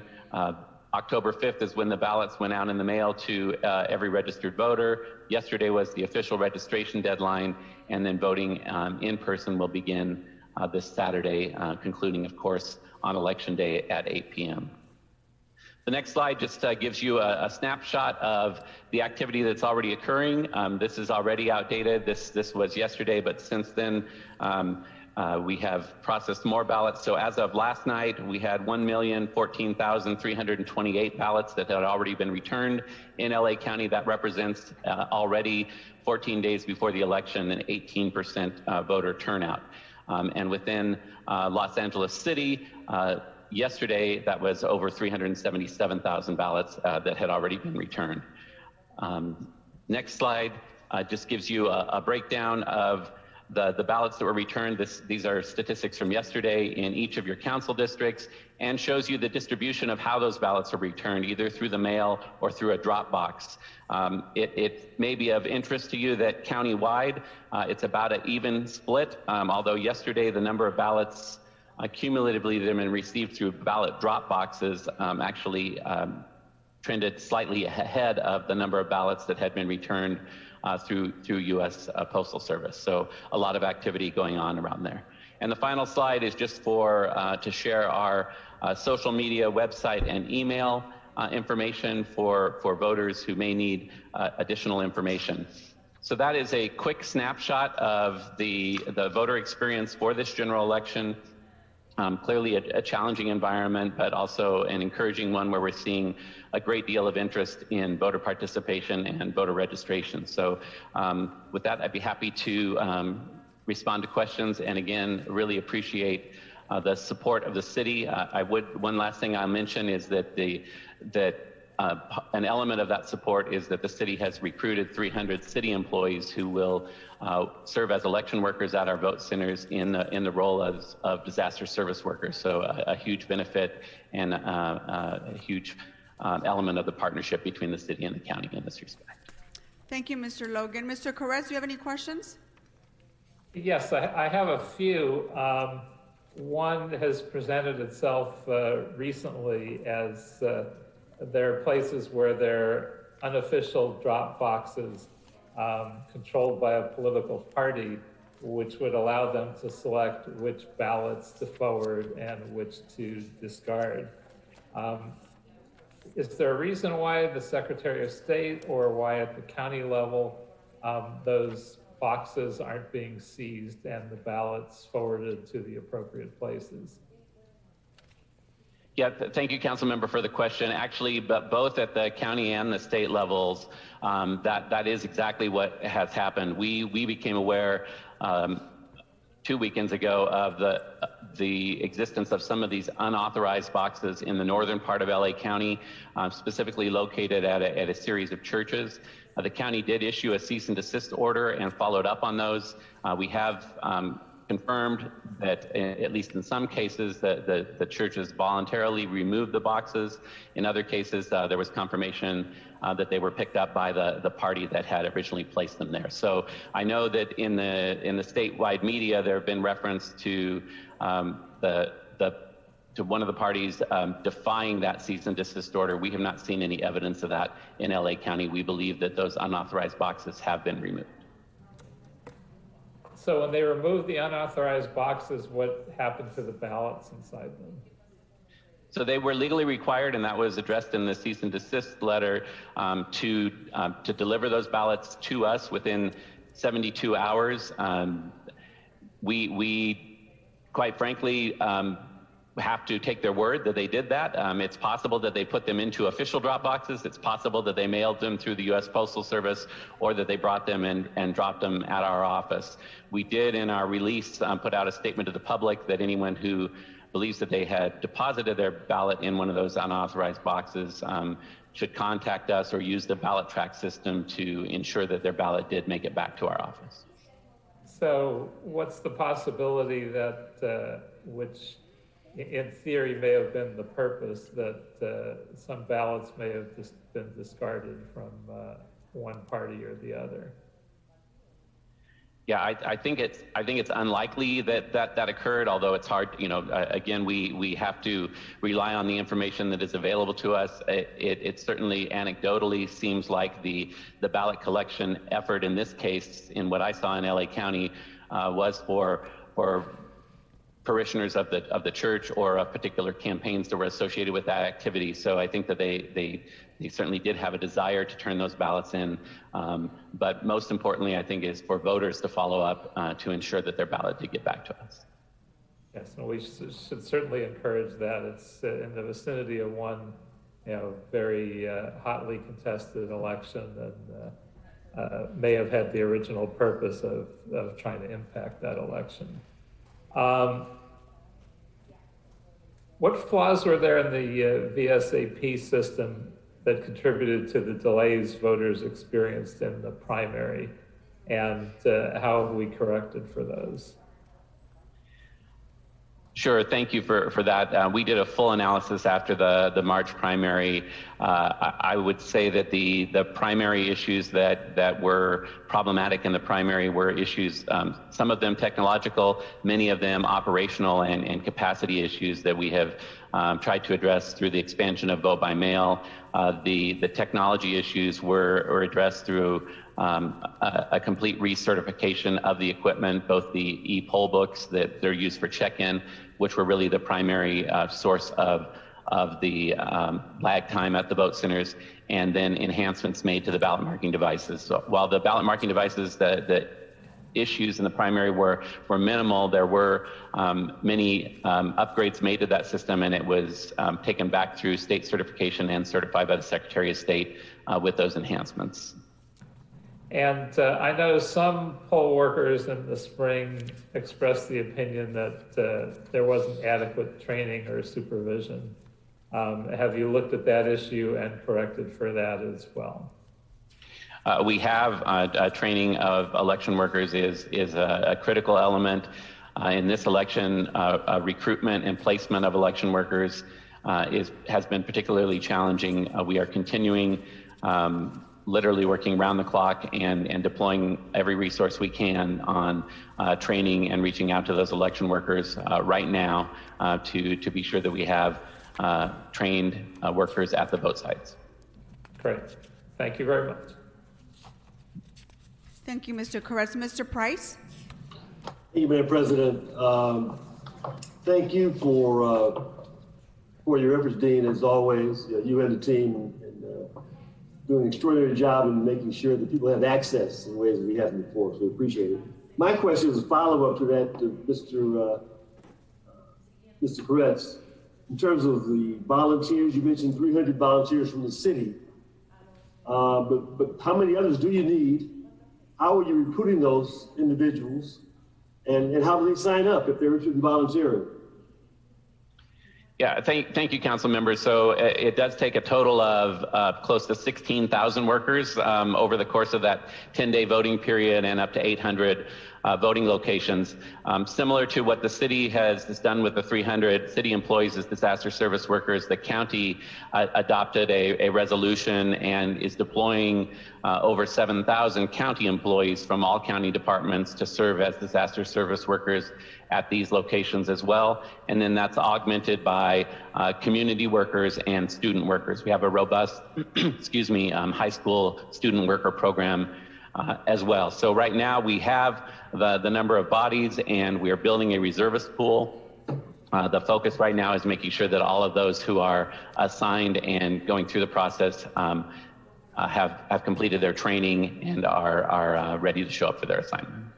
Great. Thank you.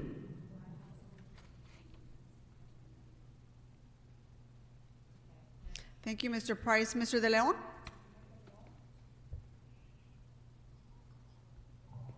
Thank you very much, Madam President. Dean, a couple things. One is in the March primary of this year, 2020, we saw a lot of confusion with regards to the vote centers, the super vote centers.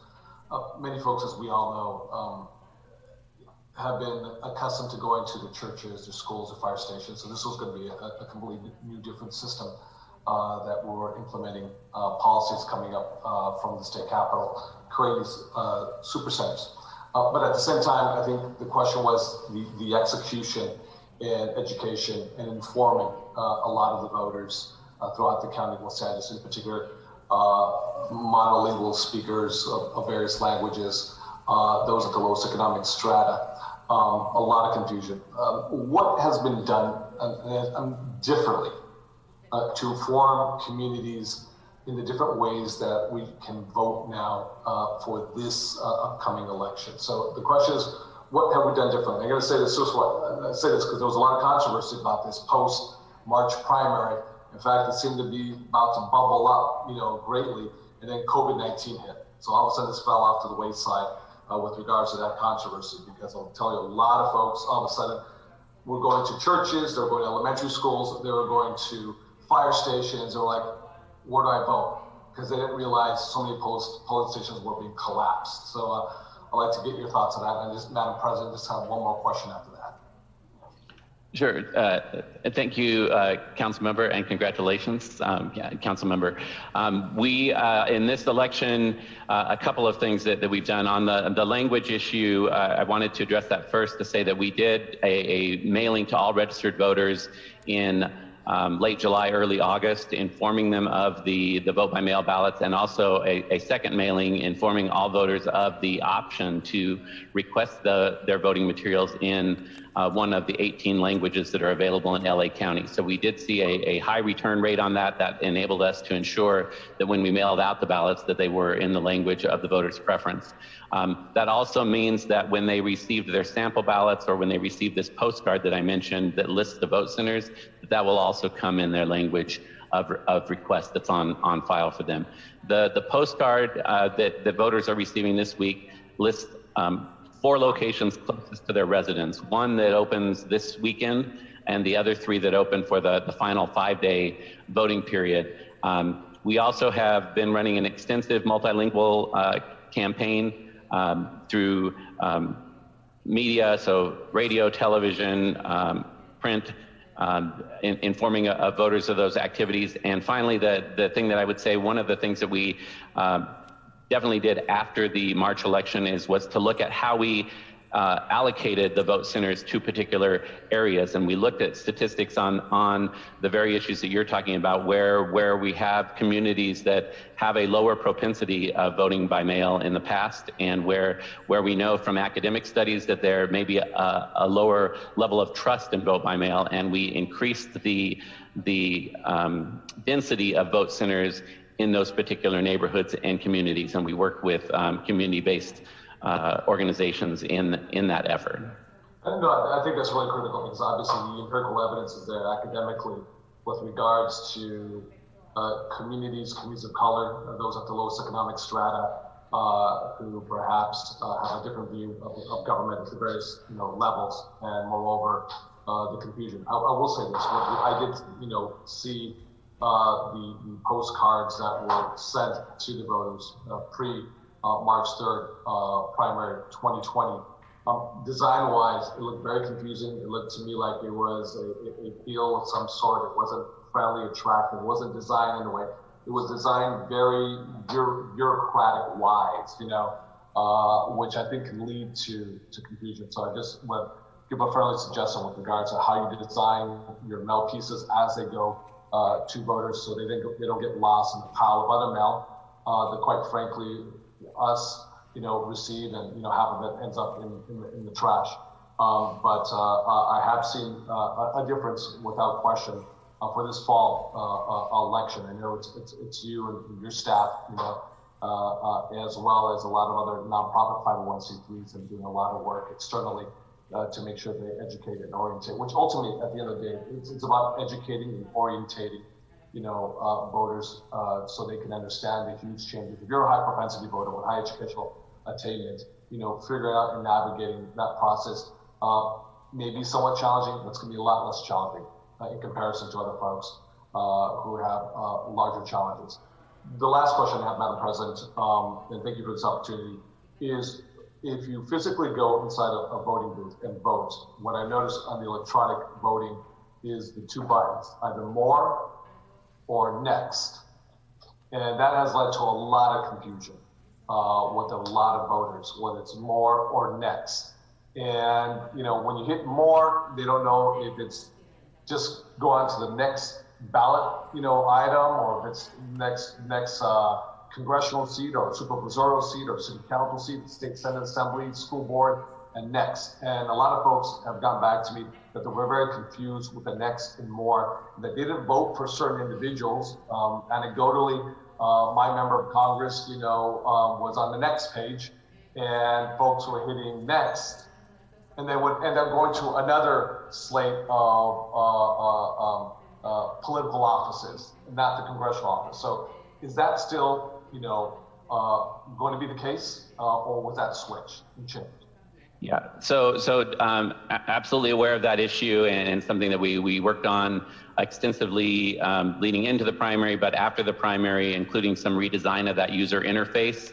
There's limitation on the size of the screen from accessibility for contests that have multiple candidates. What we did do on the user interface, and this was part of the recertification of the system through the Secretary of State's office, is that now actually there's actually a pop-up screen that tells you on that contest that there are more candidates beyond that screen, and it repeatedly tells you that on any contest that has additional contests or additional candidates. So there has been a change to that user interface. Obviously, fewer contests that are impacted by that in the general election, because most of the contests are now in the top two process. So it was more of an issue in the primary, but we did make some fundamental changes to that user interface. So then they won't have a physical prompt of the pop-up that signals to the voter, him or herself in that booth, that there's more with regards to that specific race.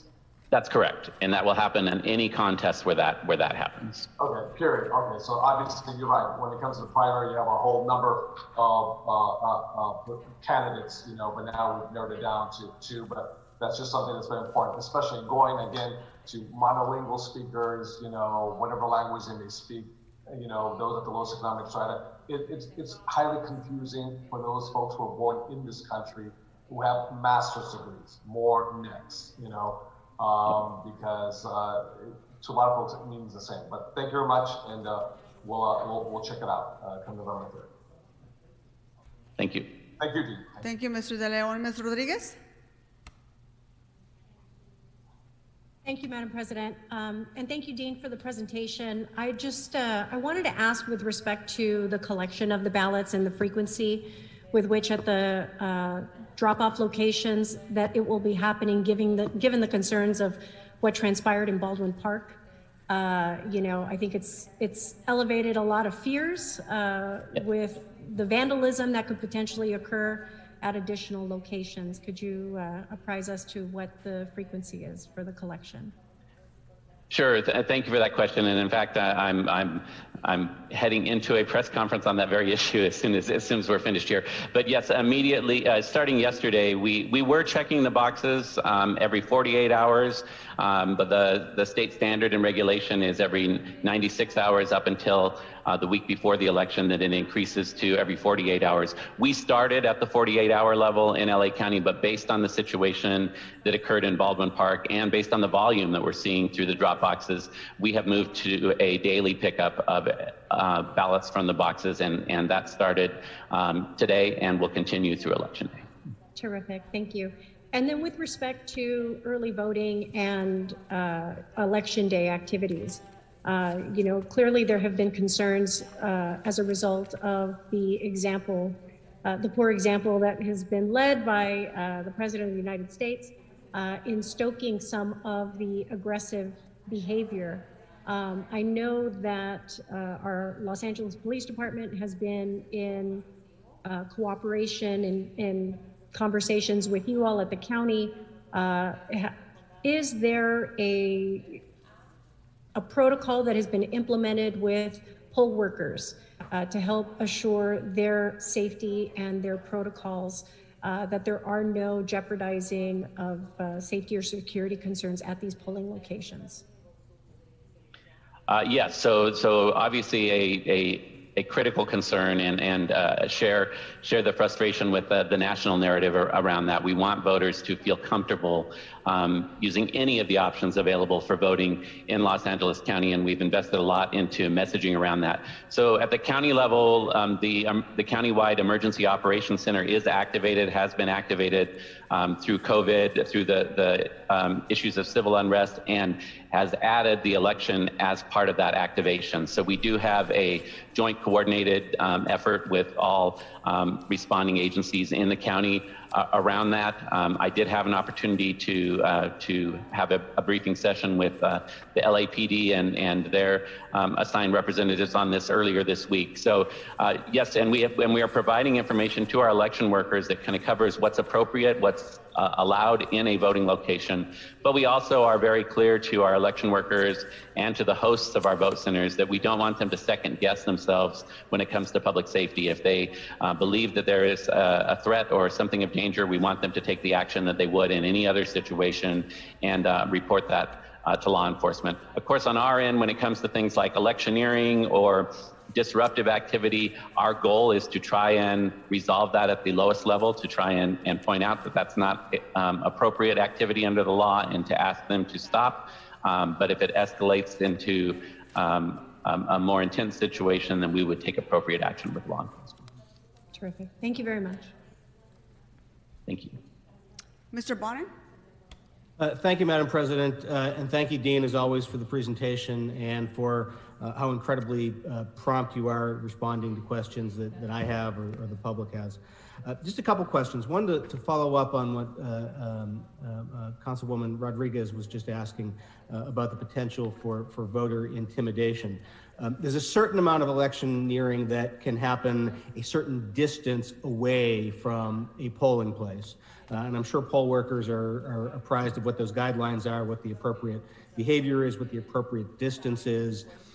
What is the line that at which poll workers should be concerned that something has passed from electioneering into something that is potentially intimidating to a voter or dissuading them from going inside to a voting center? Yeah, great question, Council Member. So what the law says is that electioneering is prohibited within 100 feet of a voting location, and generally that is interpreted as the entrance to the voting location. We're in a little bit of an unusual situation in this case because of the social distancing with people being spaced and queued 6 feet apart. That means that there could be a lot of voters, hopefully not too many, but who are queued in that system leading up to that entrance to that location. So, we are asking people to comply with the spirit of that law in that the voting locations are intended to be places where people can vote freely and independent of that influence. So anything that's reported of that nature, we will respond to. There are some interesting lines on that. So for instance, it has been interpreted that electioneering for a particular campaign, so if you were to wear a campaign button or a campaign t-shirt for a particular candidate, that is something that would violate that order or that law. However, buttons or shirts that express a political statement and are not particular to a particular campaign or candidate don't fall under that category. So there has to be some level of good judgment and reasonableness in how we approach this. Again, our goal, what we say to our election workers is, one, we want to ensure that it's a safe, independent place for people to cast their ballots. And if we believe that anything's interfering with that, we will ask for that to be discontinued. At the same time, we don't want to escalate a situation at a vote center. Our preference would be to move people through the process as quickly as possible. So I hope that answers your question. It's a little bit of a new area in this particular election cycle. Yeah, I mean, it sort of answers it. I mean, it's a concerning issue. I anticipate the problems will be greater in swing states than here, but something we got to be on guard for. Just curious, I think this is a question on a lot of voters' minds. When do we expect that we will actually have results, especially given the large numbers of people that are voting? Sure. Let me answer that really quick, and then I have to apologize. The WebEx press conference that I'm supposed to be on is waiting for me. But we are processing those vote by mail ballots as they come in. The law allows us to scan them in and have them ready to go. So at 8 o'clock on election night, everything that's been in so far, we can run that tabulation program, and those will be the results that are produced shortly after the polls close at 8 o'clock, probably around 8:15 on election night. Great. Thanks, Dean. Mr. Logan, how many more minutes do you have with us? I know you need to get to another event, and we have two more members on the queue. But I want to be respectful of your time. I apologize. I've just got note that the press conference with Supervisor Solis is starting right now, so I really do need to jump to that. But I would be happy to follow up with any offices with specific questions later today if that's workable. Mr. Rue, Mr. Cedillo, Mr. Logan needs to get going. Would you wish to have me hold this on the desk and have him come back? If that's possible, that'd be great. Mr. Logan, do you think you can be back? I certainly can do that. As soon as the press conference is over, I'm happy to come back and resume questions. We would really appreciate that. Thank you, sir. So let's go ahead and continue these two items on the desk. Thank you, Mr. Logan. Mr. Rue and Mr. Cedillo, we're going to try to get back. Apologize for that, but he has a press event.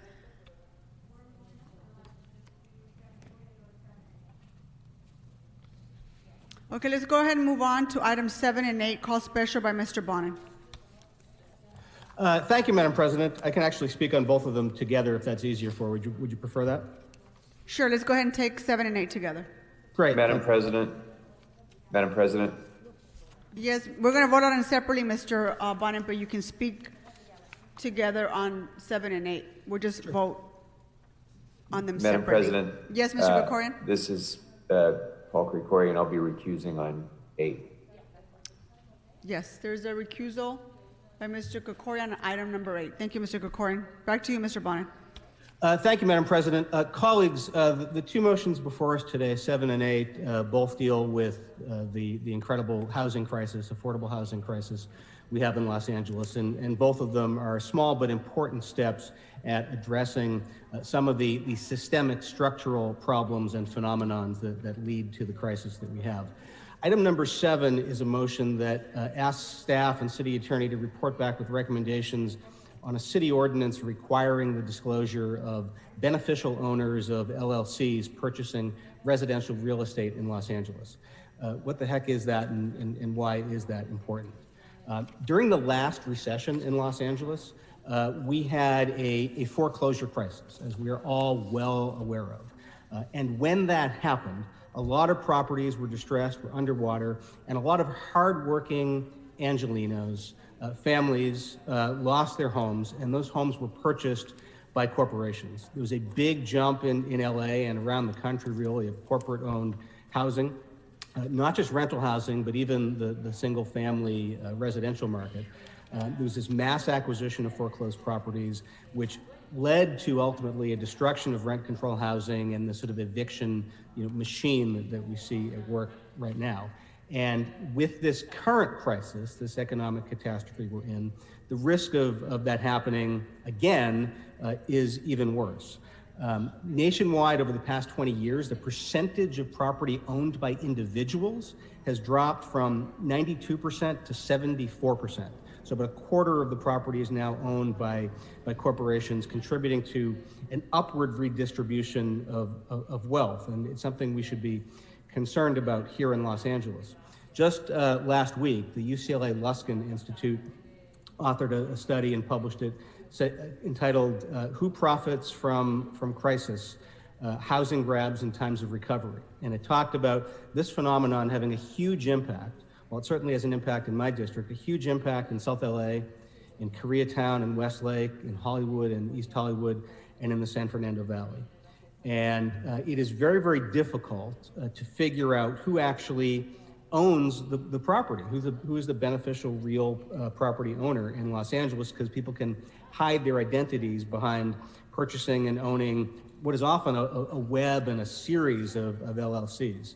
And as policymakers struggling with issues of blighted properties in our city, foreclosed properties in our city, of a wave of evictions in our city, and the issue of vacant luxury apartments and what to do with them, as we discussed a few months ago, it is very difficult to come up with proper solutions absent transparency.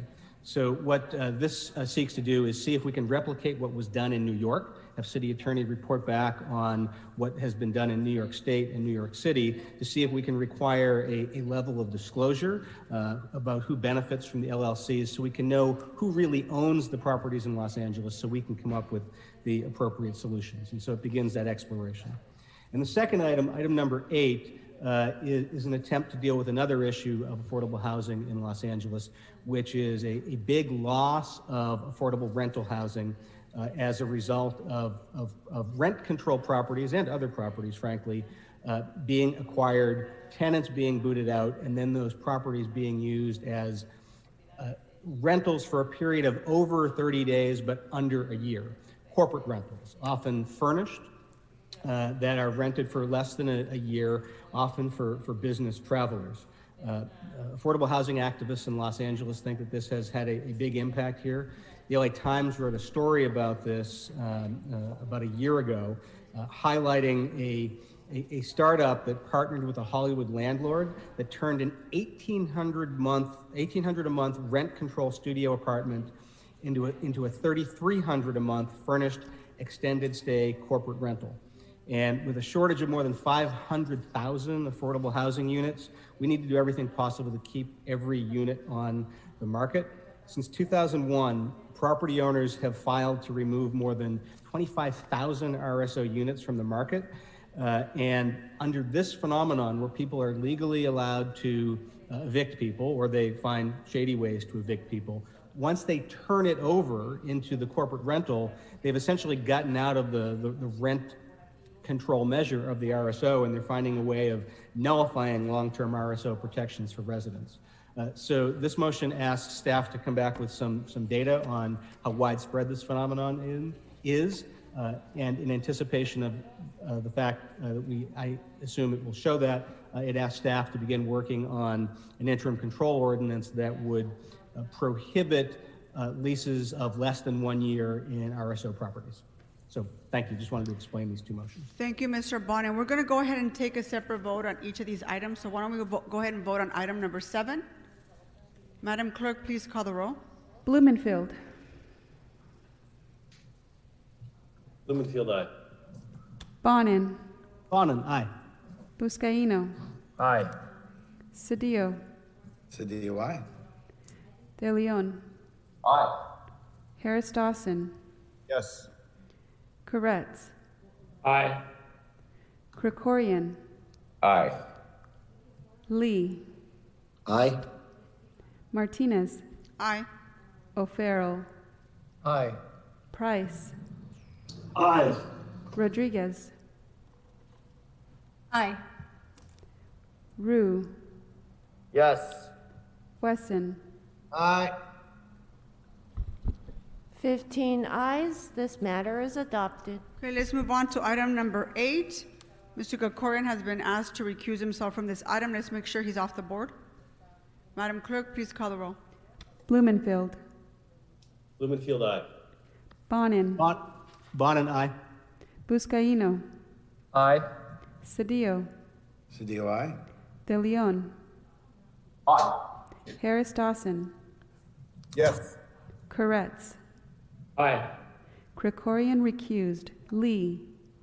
Aye. Martinez. Aye. O'Farrell. Aye. Price. Aye. Rodriguez. Aye. Rue. Aye. Wesson. Wesson, aye. 14 ayes. This matter is adopted. Okay, members, Mr. O'Farrell has called items 11, 14, 15, and 16 special for comments. Mr. O'Farrell, do you want to start with item number 11? Yes, Madam President. Thank you so much. Colleagues, this is about the St. Vincent Medical Center in my district. We need to ensure adequate mental health care while providing housing for people experiencing homelessness in our city. with over 41,000 Angelenos experiencing homelessness, a number from the 2020 count before the COVID-19 pandemic hit, our city's need for hospitals equipped to serve the most vulnerable was already woefully inadequate. Now the need is glaringly more obvious. In January of this year, St. Vincent Medical Center closed its doors, which led to the loss of over 1,000 jobs and critically needed medical facility that provided care to vulnerable residents, including elderly, low income, and people experiencing homelessness in need of medical care that weren't getting it anywhere else. Currently, Dr. Patrick Soon-Shiong's foundation owns the hospital. He's also the owner of the Los Angeles Times. The hospital sits vacant. We have a 366-bed facility with a nurse's station on every floor in my district at the center of a city that is seeing yearly double-digit increases in homelessness, including people in obvious need of acute care who are dying on our streets in growing numbers every day. We need the city, the county, and Dr. Patrick Soon-Shiong and his foundation to explore how we can partner to provide necessary medical and mental health services to the most vulnerable residents in LA at St. Vincent Medical Center. At our last Homelessness and Poverty Committee, we received many calls from the public in strong support of this initiative, and it passed unanimously. Colleagues, now is the time to exert pressure wherever we can, especially when an asset is sitting idle and the need is so great. Therefore, I ask for your aye vote so we can move forward expeditiously and with a great sense of urgency and exert the pressure exactly where it needs to be exerted. Thank you, Madam President. Thank you, Mr. O'Farrell. Let's prepare to vote on item number 11. Madam Clerk, please call the roll. Blumenfield. Blumenfield, aye. Bonin. Bonin, aye. Vizcaíno. Aye. Cedillo. Cedillo, aye. De Leon. Aye. Harris Dawson. Yes. Koretz. Aye. Krikorian. Aye. Lee. Aye. Martinez. Aye. O'Farrell. Aye. Price. Aye. Rodriguez. Aye. Rue. Yes. Wesson. Yes. He doesn't have the stroke. 15 ayes. This item is adopted. Okay, Mr. O'Farrell, item number 14. Thank you, Madam President. Item 14 is a homelessness and poverty report relative to exploring the feasibility of the Hollywood Recreation Center for interim place of temporary shelter for people experiencing homelessness. And I just want to explain to folks, this also passed our Homelessness and Poverty Committee. Over the past several years, we've been in the process of completely rebuilding the Hollywood Rec Center.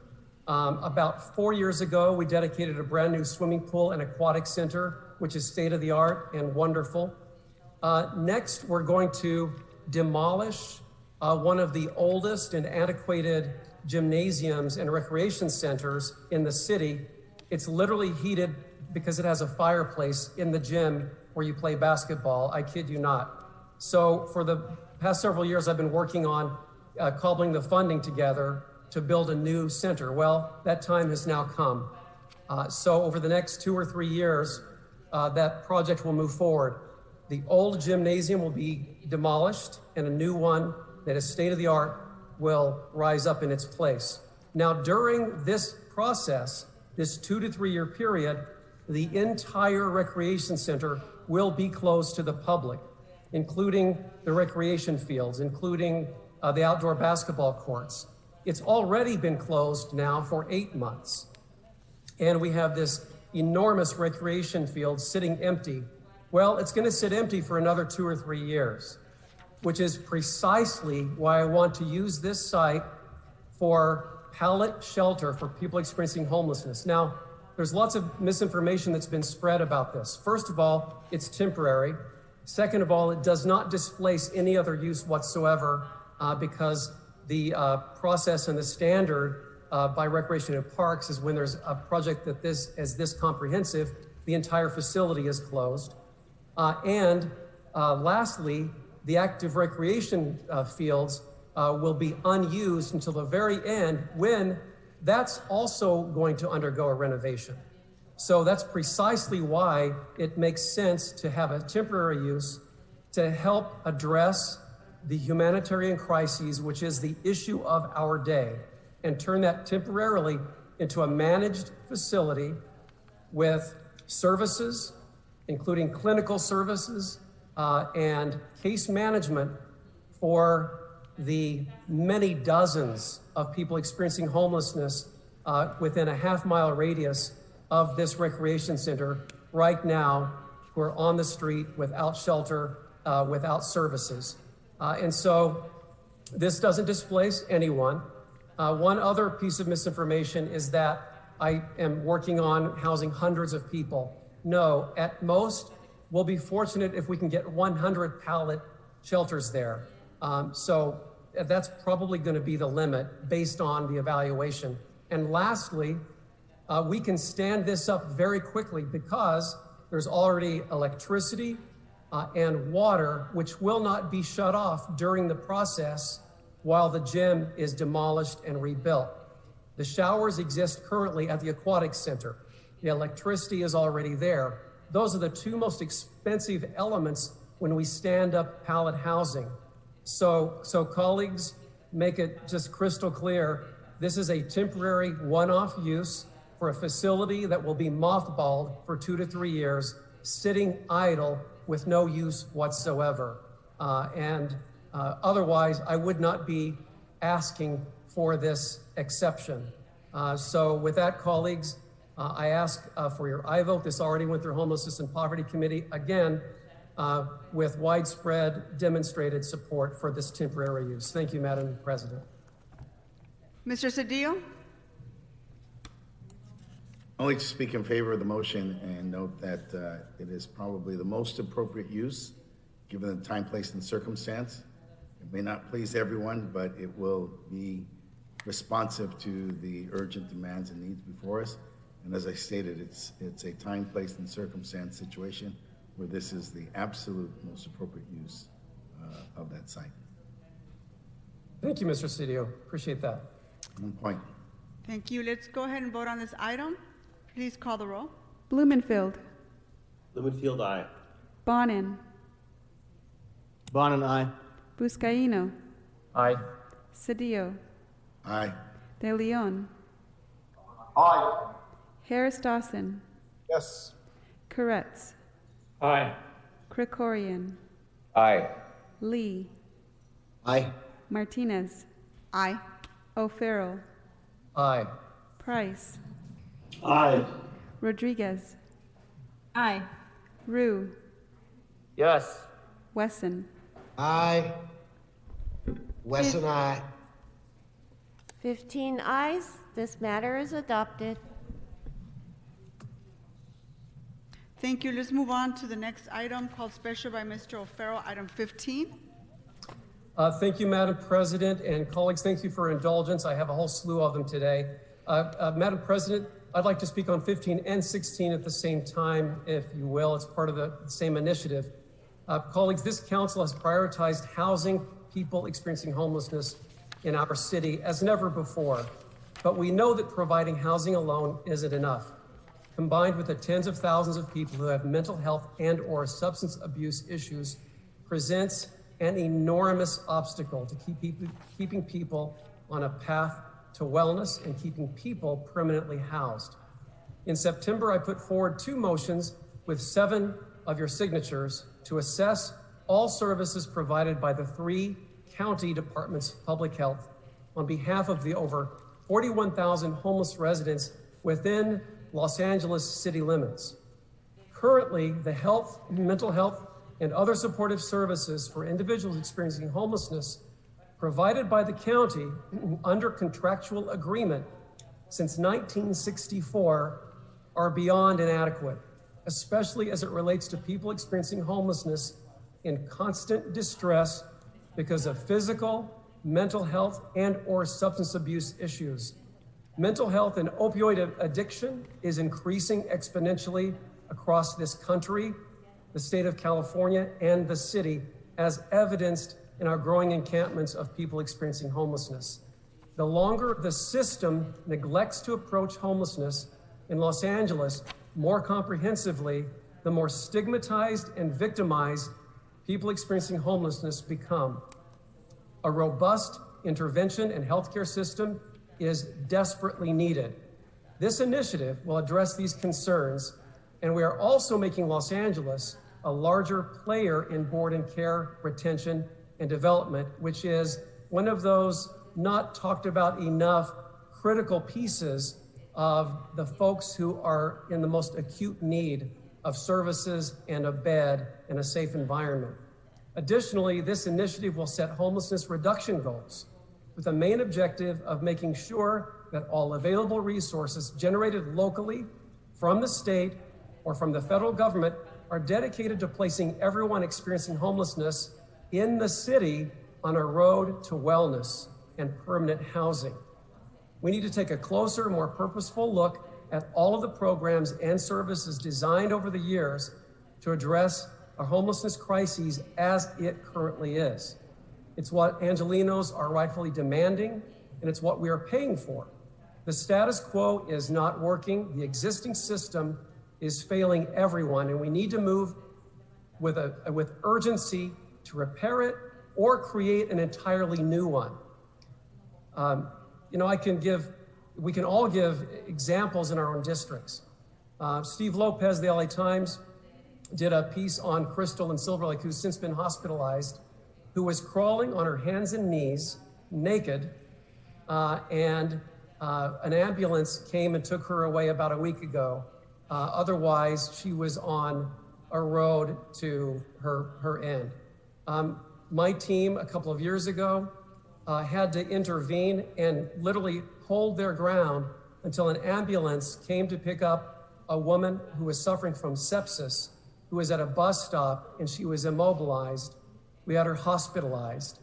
And eyewitness accounts and testimonials from LASA, the fire department, the police department will tell you that when they come across someone who is immobilized and in great decline and they feel could even be near death, county mental health simply does not respond.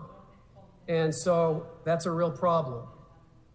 I also want to thank you, Council President Martinez, for co-introducing these motions, including the board and care. And I know that that's another item that you're leading on, and that's item 21 on today's agenda, calling for the Housing Community Investment Department, HCID, and the City Administrative Officer to provide recommendations for retaining and preserving these board and care facilities in the city because they are closing. Every week, board and care facilities are closing in Los Angeles because they're so underfunded by the state and federal government. That's another problem, and we have to address that as well. And I know the county's working on something. There's a partnership opportunity right there. But we have to have these recommendations from the departments, and if we're going to secure these resources to preserve these facilities. So colleagues, I ask for your aye vote on both of these initiatives, and we must move forward on them with a great sense of urgency.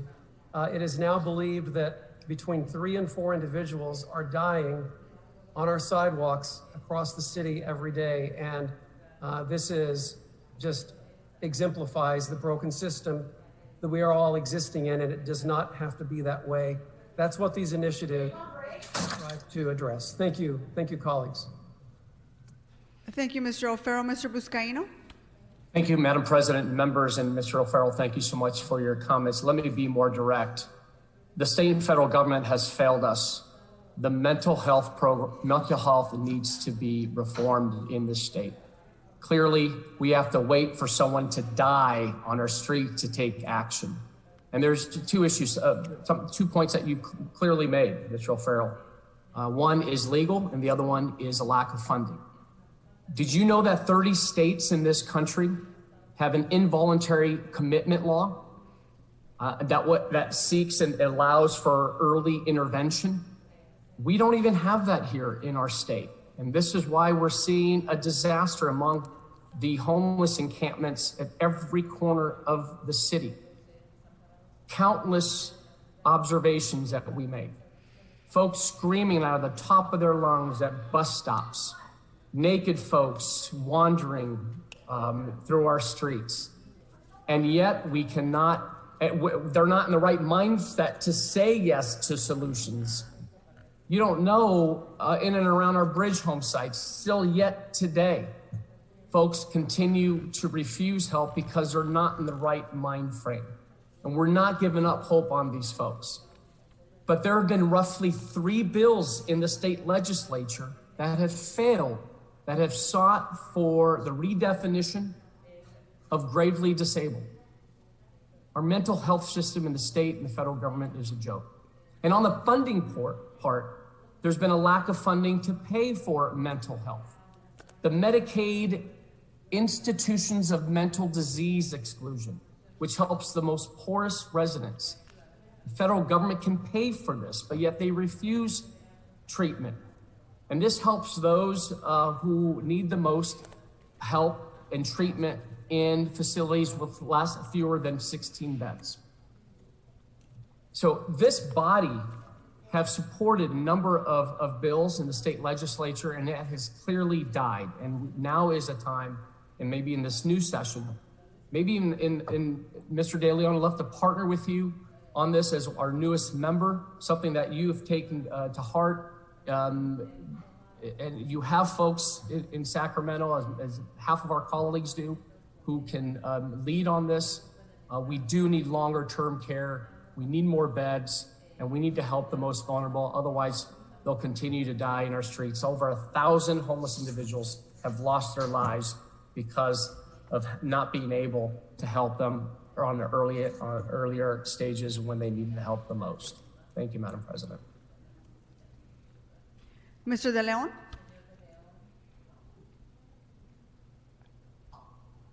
Thank you very much, Madam President, for facilitating this conversation.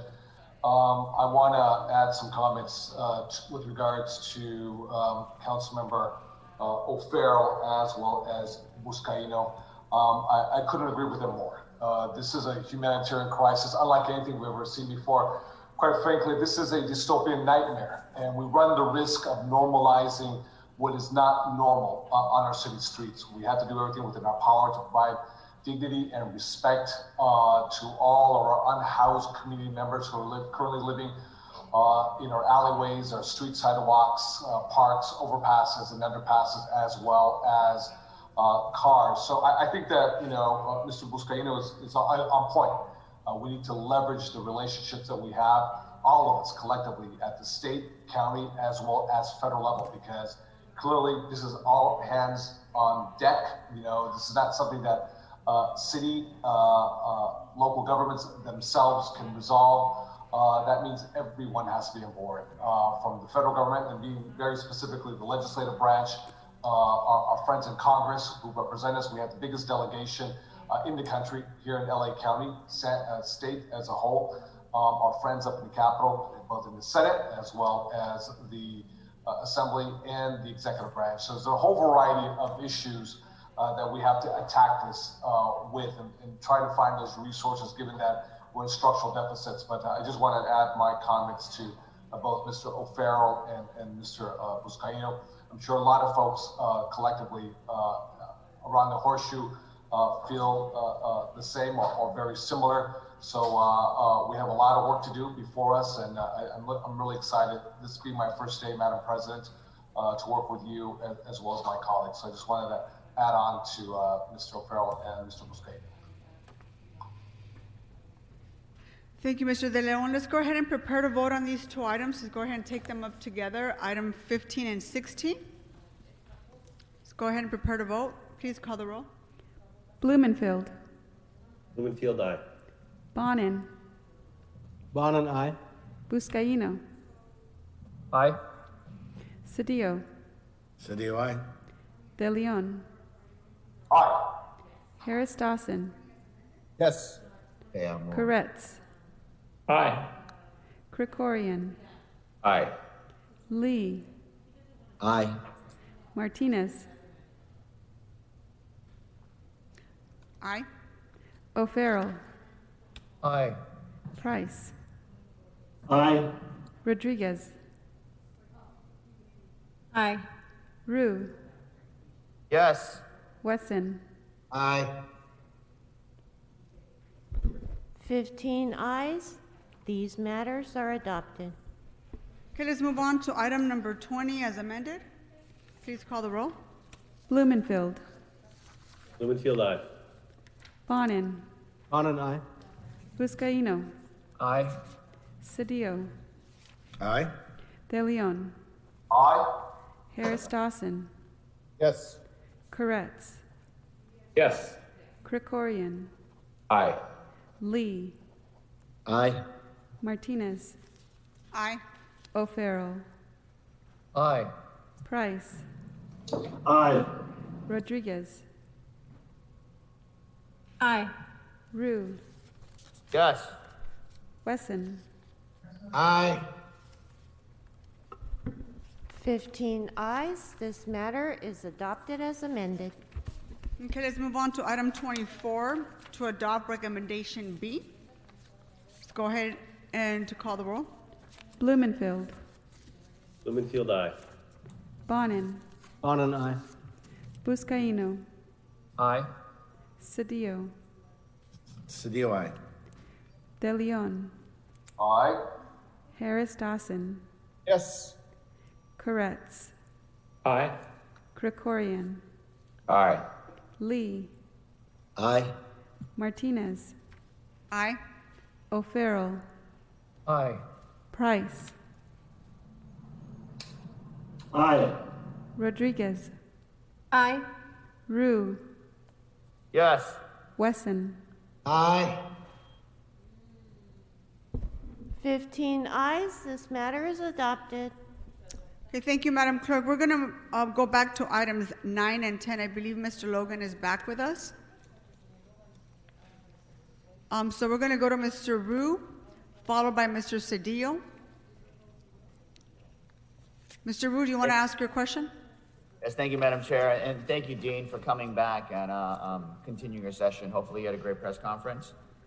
I had a question about, I think you alluded to it a little bit, about registration. Back in March, when people came, voters that we heard had concerns were part of the reason there were such long lines was because they had the poll workers had iPads, and the only way they could register folks was through the iPad. And sometimes the Wi-Fi went down, or there were problems with that.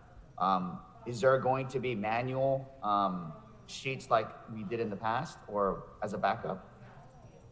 So thank you, Council Member, for the question. So for conditional voter registration, so for anyone who comes to a voting location who's not currently registered to vote, we would, in order for the conditional voter registration law to work, which allows for same-day registration and voting, we do have to input that voter's data into the system so that we can determine which ballot to give them in the election. There were challenges with that, as you indicate, with the e-poll books in the March primary. That has been addressed through the enhancements to that system and procedurally in the training of our election workers. So I believe that process will be more streamlined and better in this election than it was in March, and also that there was a triggering event.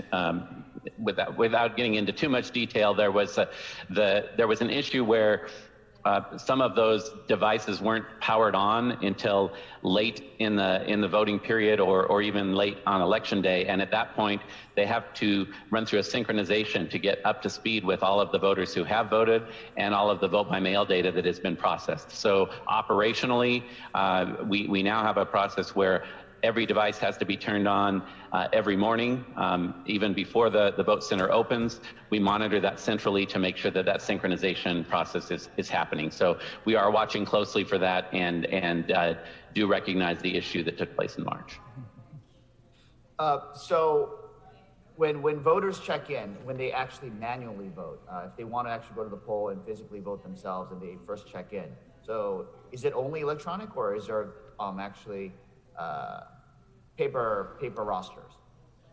No, it's electronic using the electronic poll book, and the reason for that is that's what allows us to open those centers for any voter to come in and vote, because we have to, in a real-time manner, update the fact that the voter has voted at a given location, so that if they were to attempt to go to another location, there would be a record that they've already voted. So will you have any extra or backup electronic poll books or iPads, whatever system you're using? We do have backup, and we also have resident on each of those devices is the full database. So if the connectivity is lost, there is still a record of the entire database of voters, and they are able to still process voters. And will you be providing as a standard or a mandate or a backup Wi-Fi hotspots, because some of these locations, the hotspots were or the internet connection was not working properly? Yeah, so we have that has been part of the vote center selection and assessment process is to do a load test for both cellular connectivity and where available a WAN connection. So that has been part of the selection of the locations for the selection. And is it possible to have some sort of indication where I don't know if this is going to be a problem, but there's going to be some people who are actually coming to vote, and there's going to be people who are just coming to drop off their ballots. Will you have some sort of line or signs that tell them, if you're just dropping off your ballot, you don't have to stand in line, you can just come straight in? Yes, and thank you for bringing that up, because I think that's important messaging, and the more all of us can get that message out to voters, the better. Is that if you're just walking in a voted vote by mail ballot, you do not need to stay in line. You do not need to go through the check-in process. You can go immediately. You do need to stop at the stop station for your PPE to get your hand sanitizer and all that, but then you can go directly to the ballot box and place your ballot into the ballot box. There are signs that we have developed that say that. We've trained our line monitors to frequently go through the line and inform voters of that as well. So again, the more we can get that message out, the better. And this, I know we were already speaking with you on this, and I know this is tricky where, you know, the problem in March was there were some vote centers that had lines 2-3 hours long, while other vote centers had no lines. And I know legally, I was told that poll workers can't tell voters. They could tell them other locations, but they can't tell them that to go to recommend to go to a different location because there's less lines. Have you guys thought of any creative solutions for that? Yeah, so a couple of things we've done to try and address that. One, the most obvious one, is to mail everybody a ballot so that decreases the volume. The other is the quick check-in code that I had mentioned earlier. It, again, is a way that moves the line faster. And then we also, on our website, on the lookup tool, we will be monitoring wait times so that you can actually use the website, and it'll tell you you know, a red light, green light, or yellow light, what the wait time is at a particular location. To your point, we certainly can't ask and wouldn't ask people or force them to leave a location, but we can inform them of that, share that information on the website, and let them know of locations nearby that they may have a shorter wait period. And the other thing that we're doing with the quick check-in code is should a line form and a wait time start to exist, even if voters don't have that quick check-in code on their postcard, our line monitors will have a QR code that any voter who has a personal device could scan that while they're in line and pull up their quick check-in code to, again, move things faster as they get through the line. So we are trying creative approaches on that and trying to get the word out to voters about using the lookup feature as a way to monitor the wait times. I think the other thing, it's not directly to your question, but I'll just mention that I think what's different in March, basically based on what we're seeing, is in March, it seemed like the voters waited late in the process to cast their votes. That's likely because it was a presidential primary and some of the candidates were even deciding whether to stay in the race literally up 2 days before the election. In this election, based on what we're seeing from the vote by mail and even anecdotally from the vote center here in our office, is that voters are showing up early. So I think, if anything, what I expect is that we may see a good number of voters when we first open the vote centers this Saturday, and hopefully that will spread out as we go through the 10-day voting period. Thank you. Thank you, Madam President, and thank you, Dean, for coming back. Thank you. Yeah, thank you, Mr. Wu. Mr. Cedillo? Dean, thank you for for coming back. I know that a lot of stress was on you at that moment. My concerns are concerns that obviously I've had for 4 years. The president began his campaign for the presidency attacking very specifically Mexican immigrants.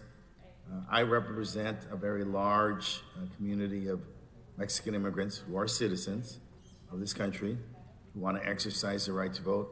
I'm concerned that my observations of the polling places in the spring were that we had, for whatever reasons, created essentially voting deserts, that their polls were clustered in South LA at certain places, and then there were large distances for people to get there. And so this is a heavily transit-dependent community, and it's obviously Spanish-speaking, although they are all American citizens. I want to know, what are the things you're doing to ensure that there is sufficient voting locations, particularly in the southern part of my district and the southern part of the city? And what's the response in terms of the specific language challenges that these voters face? Thank you, council members. So as I indicated earlier, we did reevaluate our vote center allocation methodology after the primary for multiple reasons. One, based on what you have mentioned.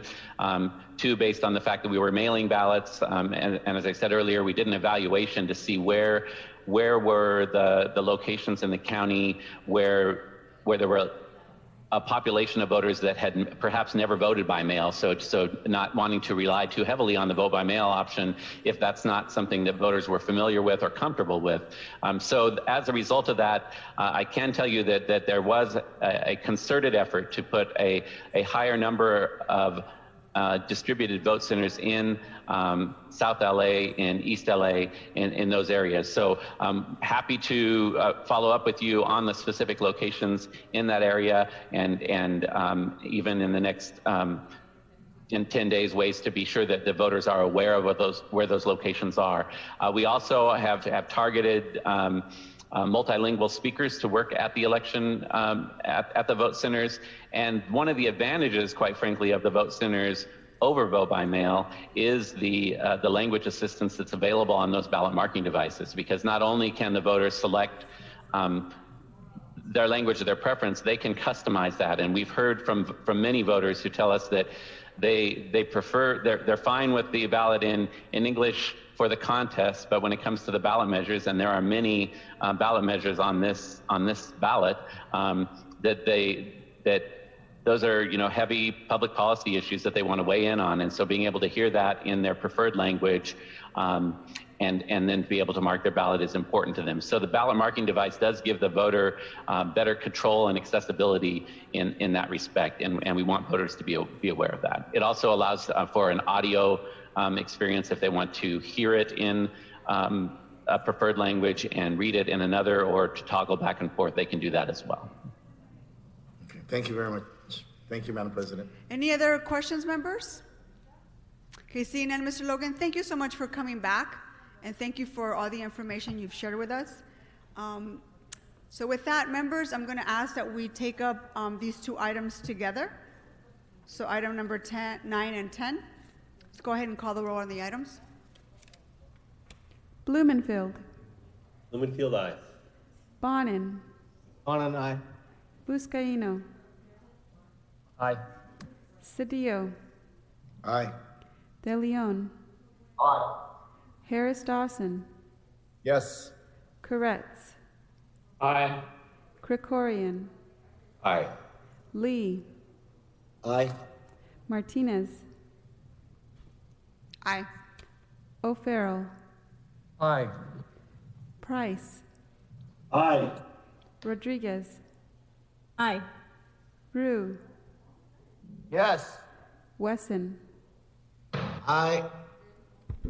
15 ayes. These items are adopted. Okay, Madam Clerk, let's move on to verbal motions. How many do you have? We have 7 verbal motions. Okay, let's go ahead and start with the first one. The first verbal motion was introduced by Councilmember Rue to be placed on the next regular council agenda. is to authorize the Board of Public Works, with the assistance of the city attorney, to execute an extension to the existing contract with Film LA for an additional 3 months to March 30th, 2021, to provide the city and Film LA with sufficient time to further discuss technical issues and revisions associated with the potential exercise of a 5-year contract renewal option. Is there a second? Is there a second on this motion? Second. Second by Mr. Koretz. Next one. The next motion was introduced by Councilmember Rue to be placed on the next regular council agenda. It is to transfer or appropriate $5,000 from the AB 1290 fund, account number CD4 redevelopment projects, to the Disability Fund to support the Real Abilities Film Festival 2020. Is there a second? Second. Second by Mr. Blumenfield. Next. The next motion was introduced by Councilmember Rue to be placed on the next regular council agenda.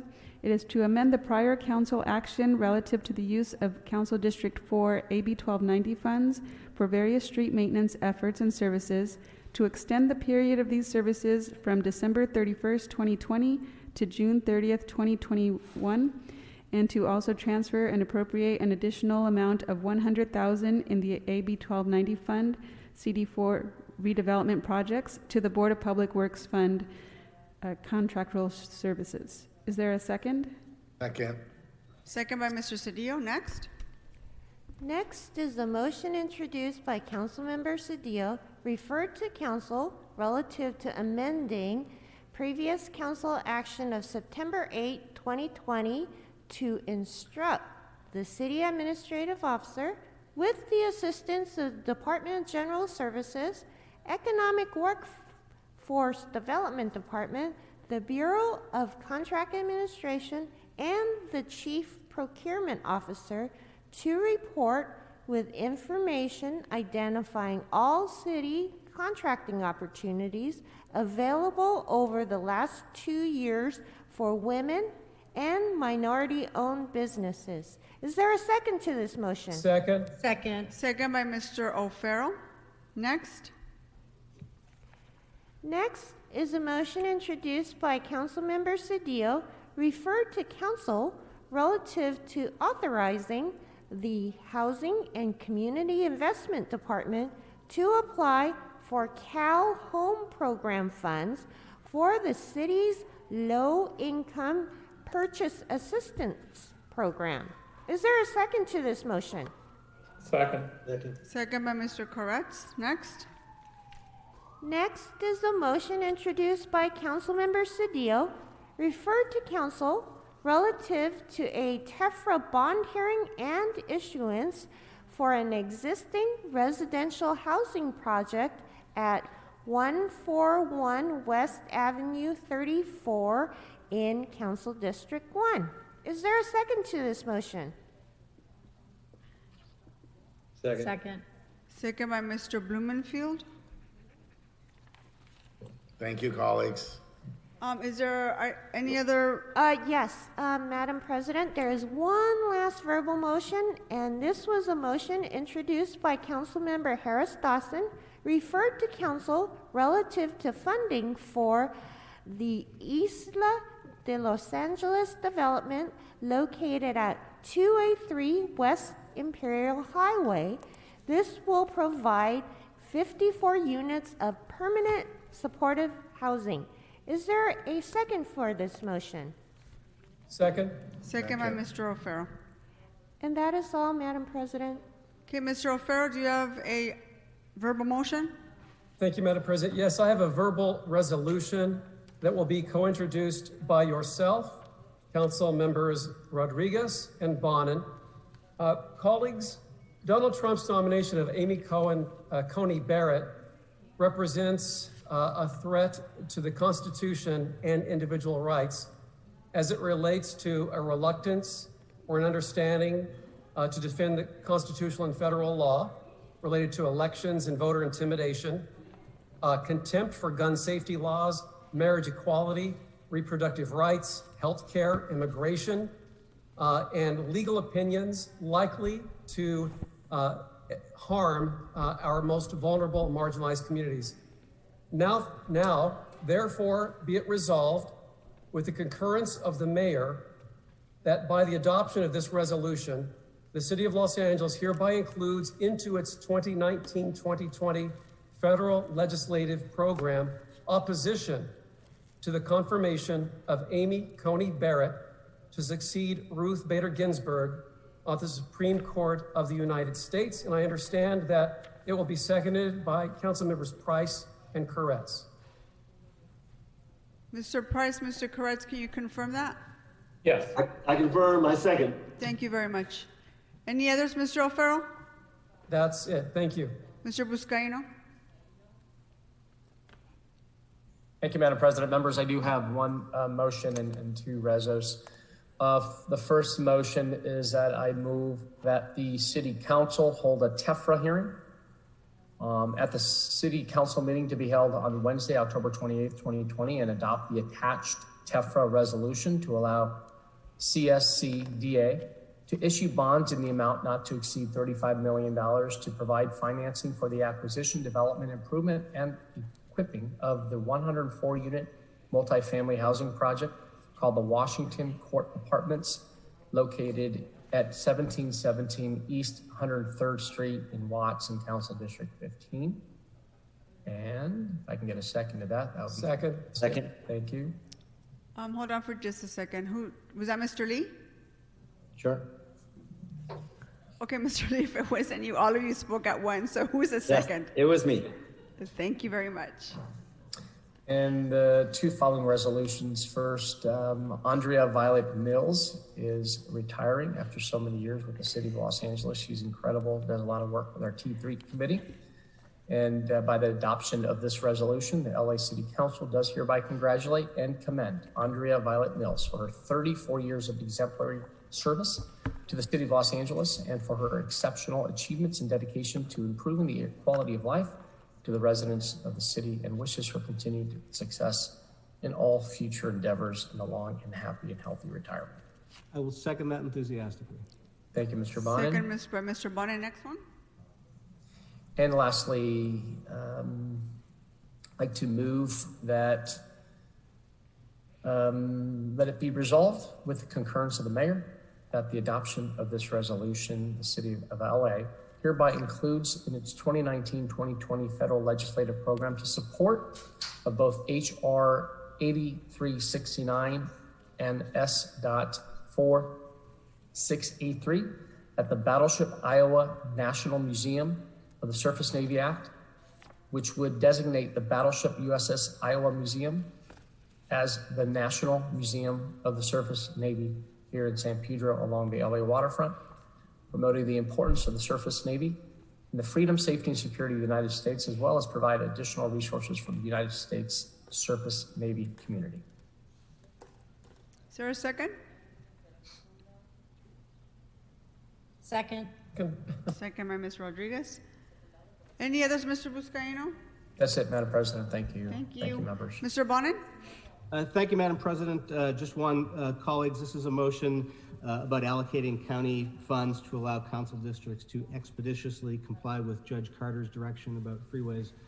I therefore move, and this is co-authored by Mr. Blumenfield with, I believe, Mr. Koretz as a second.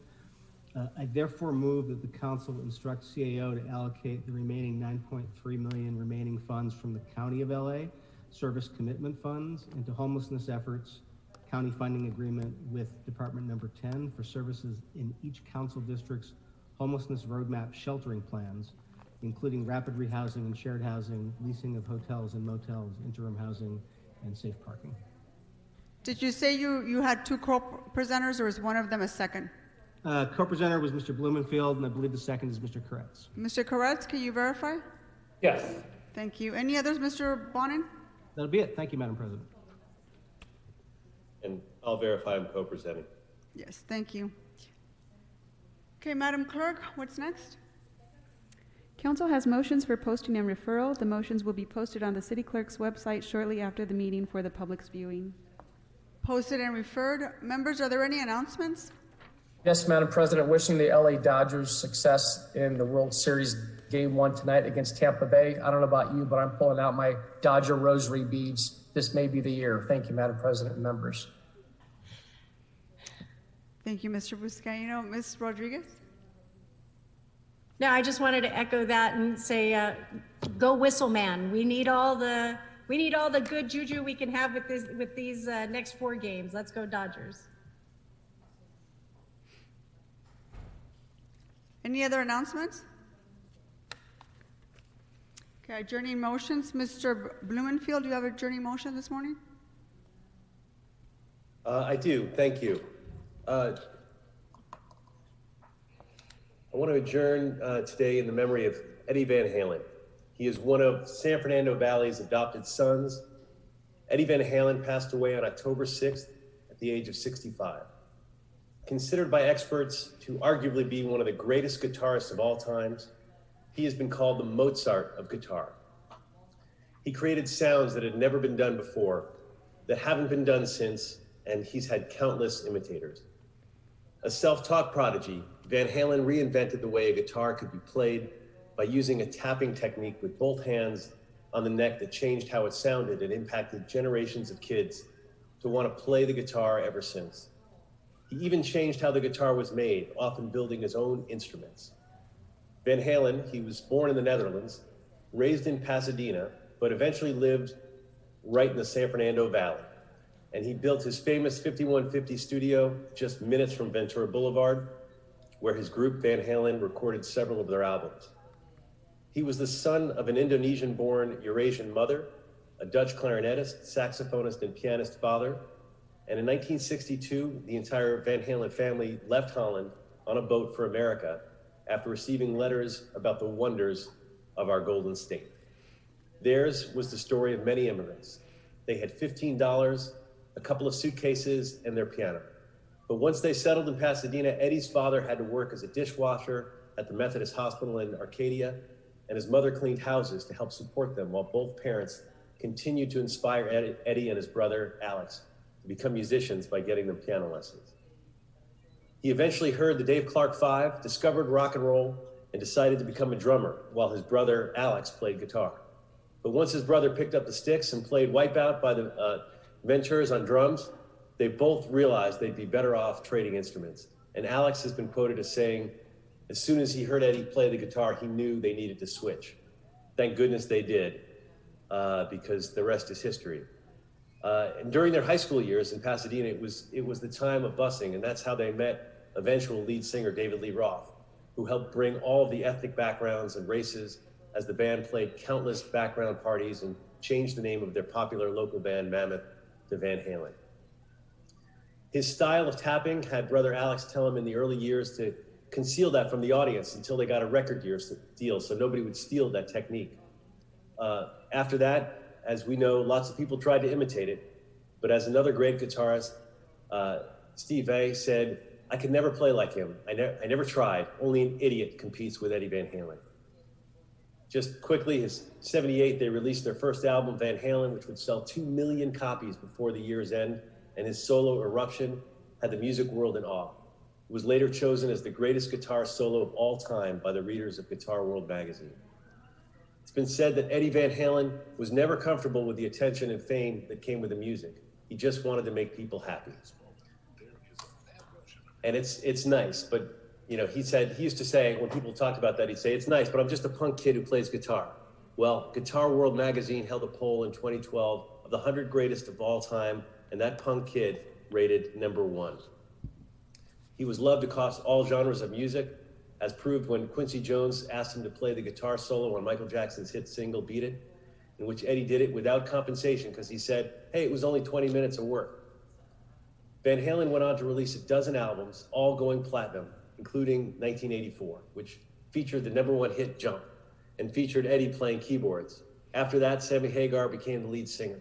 In a very short list of their biggest hits, you could probably name a million of them: Running with the Devil, Unchained, Ain't Talking About Love, Best of Both Worlds, Dreams, Right Now. But beyond music, Van Halen was an incredibly generous man with his money and his time. And it was his drumming during his life that his wife, Valerie Bertinelli at the time, gave birth to their son Wolfgang, who attended school right here in the San Fernando Valley. And eventually Wolfgang played bass in the band with his father, and they kept rolling out hits. One of the constants that we hear through all of this was Eddie Van Halen was just a regular guy with an amazing talent and skill who loved his son dearly and had a great smile and was kind to everyone he would see, everyone who would see him around the valley. Sadly, he battled cancer beginning almost 20 years ago when he had to have part of his tongue removed. The cancer came back later with a vengeance, spread to his throat, but he continued to make music and tour as it went into remission. But eventually, as we know, it spread and it took his life. He will be remembered for his infectious smile, his kindness, his once-in-a-lifetime innovative guitar playing, which will continue to influence aspiring musicians for generations to come. He is survived by his wife, Jane, his brother, Alex, his ex-wife, Valerie Bertinelli, and their son, Wolfgang, and many other families and legions of fans. He was one of the greats. May he rest in peace and power chords. Thank you, Mr. Blumenfield. Mr. Cedillo? Mr. Blumenfield, if I could just say that was really beautifully, really well said. And I just, you know, as someone who grew up, and I know many of us grew up listening to Van Halen, I had the opportunity to see him share the stage with his son, Wolfie, at the Hollywood Bowl. And, you know, I turned and looked at Raul, and Raul was just in tears because it was like his childhood dreams came true to see them and hear them perform. And he was just embodied the spirit of a true musical genius and legend. And we are forever indebted to his talent because it has created an enduring legacy amongst musicians that try to emulate his gift. But thank you for adjourning in his memory.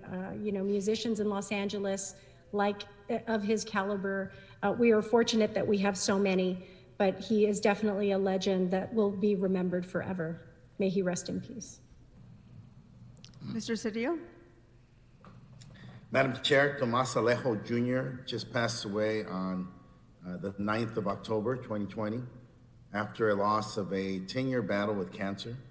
He was born March 16th, 1946 in South Texas from a migrant family, which brought him here to the Central Valley, and his family settled in Watsonville. He graduated from Gilroy High in 1965, served our nation in the Vietnam War from 66 to 68, and then returned to San Jose State and became a teacher. He was a lifelong pastor at the Apostolic Church and led the Hope Ministries in the Salinas area. He is the father of a colleague of ours, Luis Alejo, a friend of ours who is known for having completed my lifelong work around the driver's license. He will be missed tremendously. He leaves a huge legacy, his wife, 5 children, grandchildren. All his family is accomplished in their own areas, and he will be missed by his family and all of us who know both Luis and the entire family. Thank you. Thank you, Mr. Cedillo. Any other adjourning motions, members? Okay, seeing none, our meeting is adjourned. Just a quick announcement, Energy is set to meet at 1 o'clock this afternoon. Thank you.